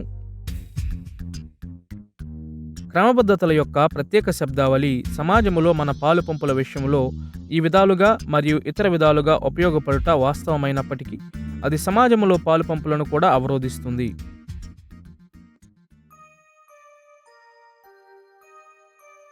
క్రమబద్ధ వేదాంత శాస్త్రంలోని అనేక విశేష వ్యక్తీకరణలు ప్రాచీనమైనవి మరియు అవి నేటి సమాజముతో సరిగా సంభాషించలేవు. వాటిలో కొన్ని పితరుల కాలములో మరియు మధ్యయుగ కాలములో నుండి వచ్చినవి. మిగిలినవి దాదాపు చాలా శతాబ్దముల క్రితం వచ్చినవి. ఈ సాంకేతిక పదాలు మొదటిగా రూపొందించబడినప్పుడు అవి సంభాషణను సులభతరం చేసేందుకు ఏర్పాటు చేయబడినప్పటికీ నేడు సంభాషించుటకు అవి చాలా పురాతనమైనవిగా ఉన్నాయి. తత్ఫలితముగా మనం ఈ పురాతన పదాలను నేర్చుకోవచ్చు, కానీ మన చుట్టూనున్న చాలామంది నేర్చుకోరు గనుక సమాజములో పాలుపంపులకు గొప్ప ఆటంకం కలగవచ్చు. మూర్తిత్వ సంగమ సిద్ధాంతమును అనగా క్రీస్తు ఒకే వ్యక్తిత్వములో దైవత్వము మరియు మానవత్వము అను స్వభావముల సంగమమును గూర్చి వివరించున్నప్పుడు ఇటువంటి సమస్యను నేను తరచూ ఎదుర్కొన్నాను. మూర్తిత్వమునకు అర్థము ఎంతమందికి తెలుసు? స్వభావము మరియు వ్యక్తిత్వము అనగా ఏమిటో మనకు తెలుసని మనం అనుకుంటాము, కానీ ఈ పదముల ఎడల ప్రాచీన క్రైస్తవులకున్న అర్థమునకు నేటి మన అర్థము భిన్నముగా ఉండవచ్చు. కాబట్టి క్రమబద్ధ వేదాంత శాస్త్ర సాంకేతిక పదాల పరిజ్ఞానము కలిగి ఉన్నప్పుడు అవి వాస్తవానికి సమాజములో పాలుపంపులను అవరోధించగలవని గమనించున్నట్లు మనము జాగ్రత్త వహించాలి. క్రైస్తవ జీవనము మరియు సమాజములో పాలుపంపులకు సాంకేతిక పదాలు ఎలా సంబంధం కలిగి ఉన్నాయో తెలుసుకున్న పిమ్మట ఇప్పుడు మనము మూడవ ప్రధాన వేదాంత వనరును చూద్దాము. అది లేఖన వివరణ. క్రమబద్ధతల యొక్క ప్రత్యేక పదాలు మరియు పద సమూహములు మనము చేయు బైబిల్ అనువాదమును ఎలా ప్రభావితం చేస్తాయి? లేఖన వివరణ అనేది క్రైస్తవ వేదాంత శాస్త్రమును నిర్మించుటకు ప్రధానమైనది. ఏలయనగా లేఖనములోని దేవుని ప్రత్యేక ప్రత్యక్షతను చూచుటకు ఇది ద్వారముగా ఉన్నది. లేఖనమును అనువదించుటలో సంఘమును పరిశుద్ధాత్ముడు నడిపించిన 3 విధానాలను గూర్చి ఆలోచించుటకు ఇది సహాయపడుతుందని మరొక పాఠములో మనము సూచించాము. ఈ విస్తృత వర్గములను మనం ఈ విధముగా పిలిచాము: సాహిత్య విశ్లేషణ, చారిత్రక విశ్లేషణ మరియు అంశ విశ్లేషణ. మొదటిగా, సాహిత్య విశ్లేషణ లేఖనములను ఒక చిత్రముగా చూస్తుంది. అనగా తమ ప్రత్యేక సాహిత్య లక్షణాల ద్వారా అసలు పాఠకులను ప్రభావితము చేయడానికి దైవ ప్రేరణలో మానవ రచయితలచే రూపొందించబడిన ఒక కళాత్మక ప్రదర్శన. రెండవదిగా, చారిత్రక విశ్లేషణ లేఖనములను చరిత్రకు ఒక కిటికీగా చూస్తుంది. అనగా లేఖనములు నిష్కపటముగా నివేదించు పురాతన చారిత్రక సంఘటనలను చూచి నేర్చుకునే మార్గము. మరియు మూడవదిగా, అంశ విశ్లేషణ లేఖనమును ఒక అద్దముగా చూస్తుంది. అనగా మనకు ఆసక్తికరముగానున్న అంశములను మరియు ప్రశ్నలను సమీక్షించుటకు మార్గముగా ఉన్నది. మనము బైబిలును అనువదించిన ప్రతిసారి ఏదో ఒక విధముగా ఈ 3 విశ్లేషణలను ఉపయోగిస్తాము. ఎందుకంటే అవి ఒకదానిపై మరొకటి ఆధారపడతాయి. పరస్పర సహకార అల్లికలను కూడా అవి రూపొందిస్తాయి. అయినను మన అవసరతలు మరియు ఉద్దేశములకు అనుగుణంగా ఏ సమయంలోనైనా ఒక విశ్లేషణను ఇతర విశ్లేషణల కంటే ఎక్కువగా ఉద్ఘాటించవచ్చును. క్రమబద్ధ వేదాంత శాస్త్రము ఇతర వివరణ పద్ధతుల కంటే ఎక్కువగా అంశ విశ్లేషణను ఉపయోగిస్తుంది. క్రమబద్ధీకులు తమకు ఆసక్తికరముగా ఉన్న అంశములు మరియు విషయాలను గూర్చి బైబిల్ ఏమి చెబుతుందో కనుక్కోవడానికి చూస్తారు. మరో మాటలో, క్రమబద్ధీకులు ప్రత్యేక సిద్ధాంతములకు అనుసంధానముగానున్న ప్రశ్నలతో లేఖనములను పరిశీలిస్తారు. వారు ఈ విధమైనటువంటి ప్రశ్నలను అడుగుతారు: దేవుని గూర్చి బైబిల్ ఏమి చెబుతుంది? మానవాళిని గూర్చి ఏమి చెబుతుంది? రక్షణను గూర్చి ఏమి చెబుతుంది? తమ ప్రశ్నలకు సమాధానములను కనుగొనడానికి వారు లేఖనములను పరీక్షించి ఆయా వాక్య భాగాల్లో సమాచారమును సేకరిస్తారు. ఈ ప్రక్రియలో క్రమబద్ధీకులు ఎదుర్కొనుచున్న గొప్ప సవాళ్లలో ఒకటి ఏమనగా, తమ ప్రశ్నలపై వ్యాఖ్యానించు వాక్య భాగములను ఎలా నిర్ణయించుకోవాలి. ఈ వాక్య భాగము ఈ సిద్ధాంతమును గూర్చి మాట్లాడుతుందా? ఆ వాక్య భాగము ఈ అంశము లేదా ఆ అంశమును గూర్చి మాట్లాడుతుందా? కొన్నిసార్లు ఈ వాక్య భాగమని లేదా ఆ వాక్య భాగమని స్పష్టమవుతుంది, కానీ చాలాసార్లు స్పష్టమవ్వదు. క్రమబద్ధ వేదాంత శాస్త్రములోని సాంకేతిక అంత్యప్రత్యయము ఈ ప్రక్రియ అంతటిలో గల క్లిష్టమైన అంశాలలో ఒకటి. ఇది ఎలాగో అర్థం చేసుకోవాలంటే, లేఖనములోని పదాలు మరియు అంశాల మధ్య గల సంబంధాలు సంక్లిష్టమైనవని మనము జ్ఞాపకం చేసుకోవాలి. ఇతర విషయాలతో పాటు బైబిల్లోని అనేక పదాలు ఒకే భావనను సూచిస్తాయి మరియు ఒక పదము అనేక భావనలను సూచిస్తుంది. ఈ సంబంధములు లేఖనములో ఒక చోట ఒక విధంగా మరొక చోట మరొక విధంగా ఉంటాయి మరియు కొన్నిసార్లు అవి ఆందోళనకరముగా ఉంటాయి. అయితే విరుద్ధంగా, ఈ విధమైన అస్పష్టతలను నివారించడానికి క్రమబద్ధ వేదాంత పండితులు సాంకేతిక అంత్యప్రత్యయమును అభివృద్ధి చేశారు. కేవలము ఒక వేదాంత భావనను వ్యక్తీకరించుటకు ఉద్దేశింపబడి ప్రత్యేకముగా నిర్వచించబడిన పదాలను వారు సృష్టించారు. ఈ కోణంలో క్రమబద్ధ వేదాంత శాస్త్రములో పదాలు మరియు భావనల మధ్య పరస్పర సహకారం ఉంటుంది. ఇప్పుడు బైబిల్లోని క్రమబద్ధ వేదాంత శాస్త్రములో పదాలు మరియు భావనల మధ్యనున్న ఈ వ్యత్యాసము చాలా ముఖ్యమైన పరిశీలనలకు దారితీస్తుంది. అంత్యప్రత్యయము స్థాయిలో క్రమబద్ధీకులు అంత్యప్రత్యయ స్వేచ్ఛను అభ్యసిస్తారు. వారి వేదాంత భావనలను బైబిల్ భావనలతో అనుగుణం చేయడానికి ప్రయత్నించరు. బదులుగా క్రమబద్ధీకులు బైబిల్ పదాలను తమ సొంత విధానాలలో ఉపయోగిస్తారు. వారు బైబిలేతర పదాలను కూడా ఉపయోగిస్తారు మరియు బైబిల్ పదాలను బైబిలేతర పదాలను మిళితం చేస్తారు. అయితే అదే సమయంలో భావనల స్థాయిలో సాంప్రదాయ క్రమబద్ధ వేదాంత పండితులు లేఖనములకు సంభావిత అనుగుణ్యతను ఎల్లప్పుడూ అన్వేషిస్తారు. బైబిల్ బోధించు ఆలోచనలను అర్థము చేసుకుని వాటిని తమ సొంత అంత్యప్రత్యయములో వివరించడానికి వారు చాలా కష్టపడతారు. క్రమబద్ధీకులు తమ అంత్యప్రత్యయములో స్వేచ్ఛను ఉపయోగించినప్పటికీ వారు సంభావిత అనుగుణ్యత అను లక్ష్యమును కలిగి ఉంటారు. క్రమబద్ధ వేదాంత శాస్త్రములోని సాంకేతిక పదాలు మన లేఖన వివరణను ఎందుకు మెరుగుపరుస్తాయో మరియు ఎందుకు అవరోధం కలిగిస్తాయో చూడడానికి ఈ ప్రాథమిక వ్యత్యాసం మనకు సహాయపడుతుంది. ఒక్క మాటలో, అంత్యప్రత్యయ స్వేచ్ఛ మరియు సంభావిత అనుగుణ్యత మధ్య వ్యత్యాసములను మనస్సులో పెట్టుకున్నప్పుడు ప్రత్యేక అంశముల కొరకు సరైన వాక్య భాగమును ఎన్నుకున్నటలో గల మన సామర్థ్యము మెరుగుపరచబడుతుంది. అయితే దానిని మర్చిపోయినప్పుడు సరైన వాక్య భాగమును ఎన్నుకున్నటలో గల మన సామర్థ్యము అవరోధించబడుతుంది. క్రమబద్ధ వేదాంత శాస్త్రములోని అంత్యప్రత్యయ స్వేచ్ఛ మరియు సంభావిత అనుగుణ్యత అనేవి లేఖన వివరణలో ఎలా సహాయపడతాయో అర్థం చేసుకున్నటలో ఒక విధానమును మొదటిగా చూద్దాము. దురదృష్టవశాత్తు అనేక లేఖన అనువాదకులు అతిమితముగా అని వర్ణించబడే విధమును ఉపయోగిస్తుంటారు. ఒక వాక్య భాగము ఒక భావనను గుర్తించే సాంకేతిక పదమును ఉపయోగిస్తేనే ఆ వాక్య భాగము వేదాంత భావనను తెలియజేస్తుందని వారు తప్పుగా ఊహించుకుంటారు. వారి యొక్క ప్రత్యేక వేదాంత పదము సాధారణంగా క్రమబద్ధ వేదాంత శాస్త్రంలోని సాంకేతిక వ్యక్తీకరణ వాక్య భాగములలో కనిపించకపోతే వారు ఆ వాక్య భాగమును పరిగణలోనికి తీసుకోరు. నిజానికి క్రమబద్ధీకులు లేఖనములను వివరిస్తున్నప్పుడు అతిగా నిరోధించేవారిగా ఉండకూడదు, కానీ సరిగా ఎంపిక చేసుకునేవారిగా ఉండాలి. బైబిల్ రచయితలు అన్ని విధాలైన పదములతో అంశములను వ్యక్తీకరించారనే విషయాన్ని వారు జ్ఞాపకముంచుకున్నప్పుడు వారిలా చేయగలరు. బైబిల్ రచయితలు తమ వ్యక్తీకరణలు క్రమబద్ధ వేదాంత శాస్త్రపు సాంకేతిక పదాలతో సరిపోల్చబడినప్పటికీ కూడా అంశము లేదా భావనపై వ్యాఖ్యానిస్తారు. ఈ కారణముచే క్రమబద్ధ వేదాంత పండితులు ఒక అంశముపై సమాచారము కొరకు లేఖనము వైపు తిరిగినప్పుడు కేవలము కొన్ని ప్రత్యేకమైన పదములను చూచుటచే అతి నిరోధకులుగా ఉండకుండా జాగ్రత్త పడాలి. బదులుగా వాటితో సంబంధిత భావాలను కలిగి ఉన్న వాక్య భాగములను వారు అన్వేషించాలి. ఉదాహరణకు ఈ పాఠములో పునర్జన్మను గూర్చిన సిద్ధాంతమును లేదా భావనను నిర్వచించే అనేక పదాలను లేఖనము ఉపయోగిస్తుండడం మనం చూచాము. ఆత్మీయ మరణము నుండి క్రీస్తులో జీవమునకు నడిపించబడిన వ్యక్తి యొక్క మొదటి మార్పు తిమోతి పత్రిక 3వ అధ్యాయం 5వ వచనంలో మాత్రమే పునర్జన్మ అని పిలువబడింది.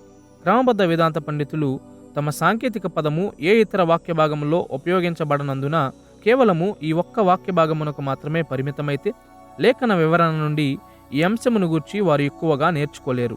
మరణము నుండి క్రీస్తులో జీవమునకు నడిపించు వ్యక్తి యొక్క మొదటి మార్పు అను అంశముపై బైబిల్ బోధన కేవలం పునర్జన్మ అను పదమునకు మాత్రమే పరిమితం అవ్వలేదు. నవీన పురుషుడు, పైనుండి జన్మించుట, తిరిగి జన్మించుట మరియు లెక్కలేనన్ని ఇతర వ్యక్తీకరణలను ఉపయోగించి ఇదే వేదాంత సిద్ధాంతమును గూర్చి లేఖనం మాట్లాడుతుంది. నవీన పురుషుడు అను వ్యక్తీకరణలను కలిగి ఉన్న బైబిల్ భాగములు ఒక ప్రత్యేక సిద్ధాంత జాబితాగా ఉండవలసిన అవసరం లేదు, లేదా పైనుండి జన్మించుట లేదా తిరిగి జన్మించుట అనే వ్యక్తీకరణము కలిగి ఉన్న వచనాలు ప్రత్యేక జాబితాగా ఏర్పడవలసిన అవసరం లేదు. అవన్నీ ఒకే వేదాంత అంశమును గురించి మాట్లాడుతున్నాయి. వాస్తవానికి ఒక ప్రత్యేక పదము లేదా పద సమూహమును ఉపయోగించకుండా కూడా ఈ అంశమును లేదా భావనను గురించి మాట్లాడే వాక్య భాగాలు ఉన్నాయి. అంత్యప్రత్యయ స్వేచ్ఛను అభ్యసించి లేఖనమునకు సంభావిత అనుగుణ్యతను వెదకుటను క్రమబద్ధ వేదాంత పండితులు జ్ఞాపకము చేసుకున్నప్పుడు వారు వాక్య భాగాలన్నిటి నుండి పునర్జన్మను గురించి నేర్చుకుంటారు. అది బైబిల్లో ఎలా వ్యక్తీకరించబడినప్పటికీ మొదటి మారు మనసును గురించి లేఖనములు బోధించే విషయమును పరిశీలించున్నప్పుడు వారు మరింత సమగ్రత కలిగి ఉంటారు.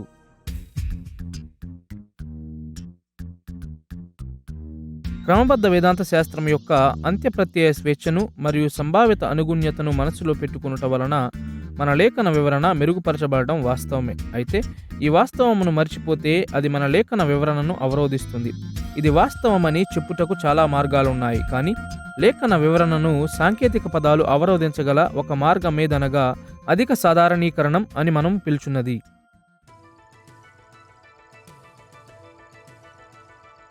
అధిక సాధారణీకరణం అనేది క్రమబద్ధ వేదాంత శాస్త్రంలోని సాంకేతిక పదాల ద్వారా లేఖన వివరణకు పరిచయం చేయబడిన విస్తృతమైన సమస్యలలో ఒకటి.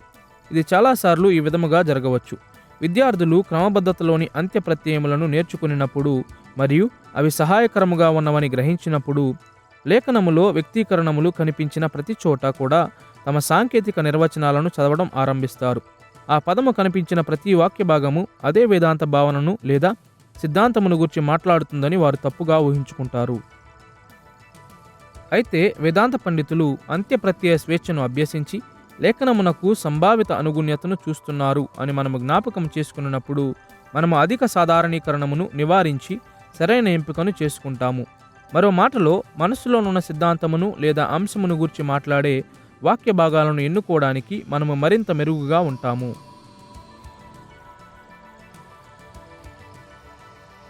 ఉదాహరణకు ఈ పాఠంలో నీతిమంతునిగా తీర్చబడుట అను పద సమూహమును గూర్చి మనము చూచిన విషయాలను గమనించండి. సాంప్రదాయ ప్రొటెస్టెంట్ క్రమబద్ధ వేదాంత శాస్త్రంలోని నీతిమంతునిగా తీర్చబడుట అను పదము ఒక వ్యక్తి క్రీస్తును విశ్వసించినప్పుడు క్రీస్తు నీతి ఆయనలో ఆపాదించబడినప్పుడు క్రియల మూలముగా కాక విశ్వాసము ద్వారా కలిగే నీతి యొక్క ఆరంభ ప్రకటనను సూచిస్తుంది. ఇప్పుడు నీతిమంతునిగా తీర్చబడుటను గూర్చిన ఈ సాంకేతిక నిర్వచనము క్రమబద్ధ వేదాంత శాస్త్రంలో ప్రాముఖ్యమైనదిగానున్నది గనుక నీతిమంతునిగా తీర్చబడుట లేదా డికాయియో అను పదములను కలిగి ఉన్న ప్రతి వచనము అదే సిద్ధాంతమును సూచిస్తుందని అనుకొనడం చాలా సులభం. కాబట్టి అనువాదకులు నీతిమంతునిగా తీర్చబడుటను గూర్చిన తమ సాంకేతిక అర్థాలను అటువంటి అర్థమును కలిగి లేని వాక్య భాగములకు బలవంతముగా వర్తింపజేస్తారు, లేదా నీతిమంతునిగా తీర్చబడుటయను సాంప్రదాయ సిద్ధాంతమును సవరించి తప్పుగా ఎంపిక చేసిన వాక్య భాగాలకు ఉపయోగిస్తారు. యాకోబు పత్రిక 2వ అధ్యాయం 24వ వచనములో నీతిమంతునిగా ఎంచబడుట లేదా డికాయియో అను పదమును సాంప్రదాయ క్రమబద్ధ వేదాంత శాస్త్రమునకు భిన్నముగా ఉపయోగించుటను మనము చూచాము. దురదృష్టవశాత్తు నీతిమంతునిగా తీర్చబడుట అను పదము ఈ వాక్య భాగములో కనిపిస్తుంది గనుక క్రమబద్ధ వేదాంత శాస్త్రములో నీతిమంతునిగా తీర్చబడుట అను సిద్ధాంతమును గూర్చి ఇది మాట్లాడుతుందని కొంతమంది వేదాంత పండితులు అనుకుంటారు. తత్ఫలితముగా నీతిమంతునిగా తీర్చబడుట అను సిద్ధాంతమును లేఖనం యొక్క అనేక ఉపయోగాలతో పొరపాటు పడతారు. అయితే యాకోబును మనము కేవలం పదాల స్థాయిలో కాకుండా సంభావిత లేక భావన స్థాయిలో అర్థం చేసుకోవాలి. నీతిమంతునిగా తీర్చబడుట అను పదము ఈ వాక్య భాగము లేదా ఇతర వాక్య భాగములలో కనిపించినంత మాత్రాన ఇది క్రమబద్ధ వేదాంత శాస్త్రములోని నీతిమంతునిగా తీర్చబడుట అను సిద్ధాంతమును గురించి మాట్లాడుతుందని కాదు దీని అర్థం. క్రమబద్ధీకులు అంత్యప్రత్యయ స్వేచ్ఛను అభ్యసించి కేవలము లేఖనమునకు సంభావిత అనుగుణ్యతను చూస్తున్నారు గనుక లేఖనములోని పదాల యొక్క విభిన్న ఉపయోగాలను సమము చేయకుండా ఉండుటకు జాగ్రత్త పడాలి. అలా చేస్తే మన లేఖన వివరణ బహుగా అవరోధించబడుతుంది. కాబట్టి క్రమబద్ధత వేదాంత శాస్త్రంలోని సాంకేతిక పదాలు 3 వేదాంత వనరుల ఉపయోగింపును మెరుగుపరుస్తాయి మరియు అవరోధిస్తాయి. క్రైస్తవ జీవనము, సమాజములో పాలుపంపులు మరియు లేఖన వివరణకు సాంకేతిక పదాలు విలువైనవి, కానీ ఈ ప్రధాన వేదాంత వనరులను మనం ఉపయోగించేటప్పుడు మనము నివారించవలసిన ప్రమాదములను కూడా అవి తెలియజేస్తాయి.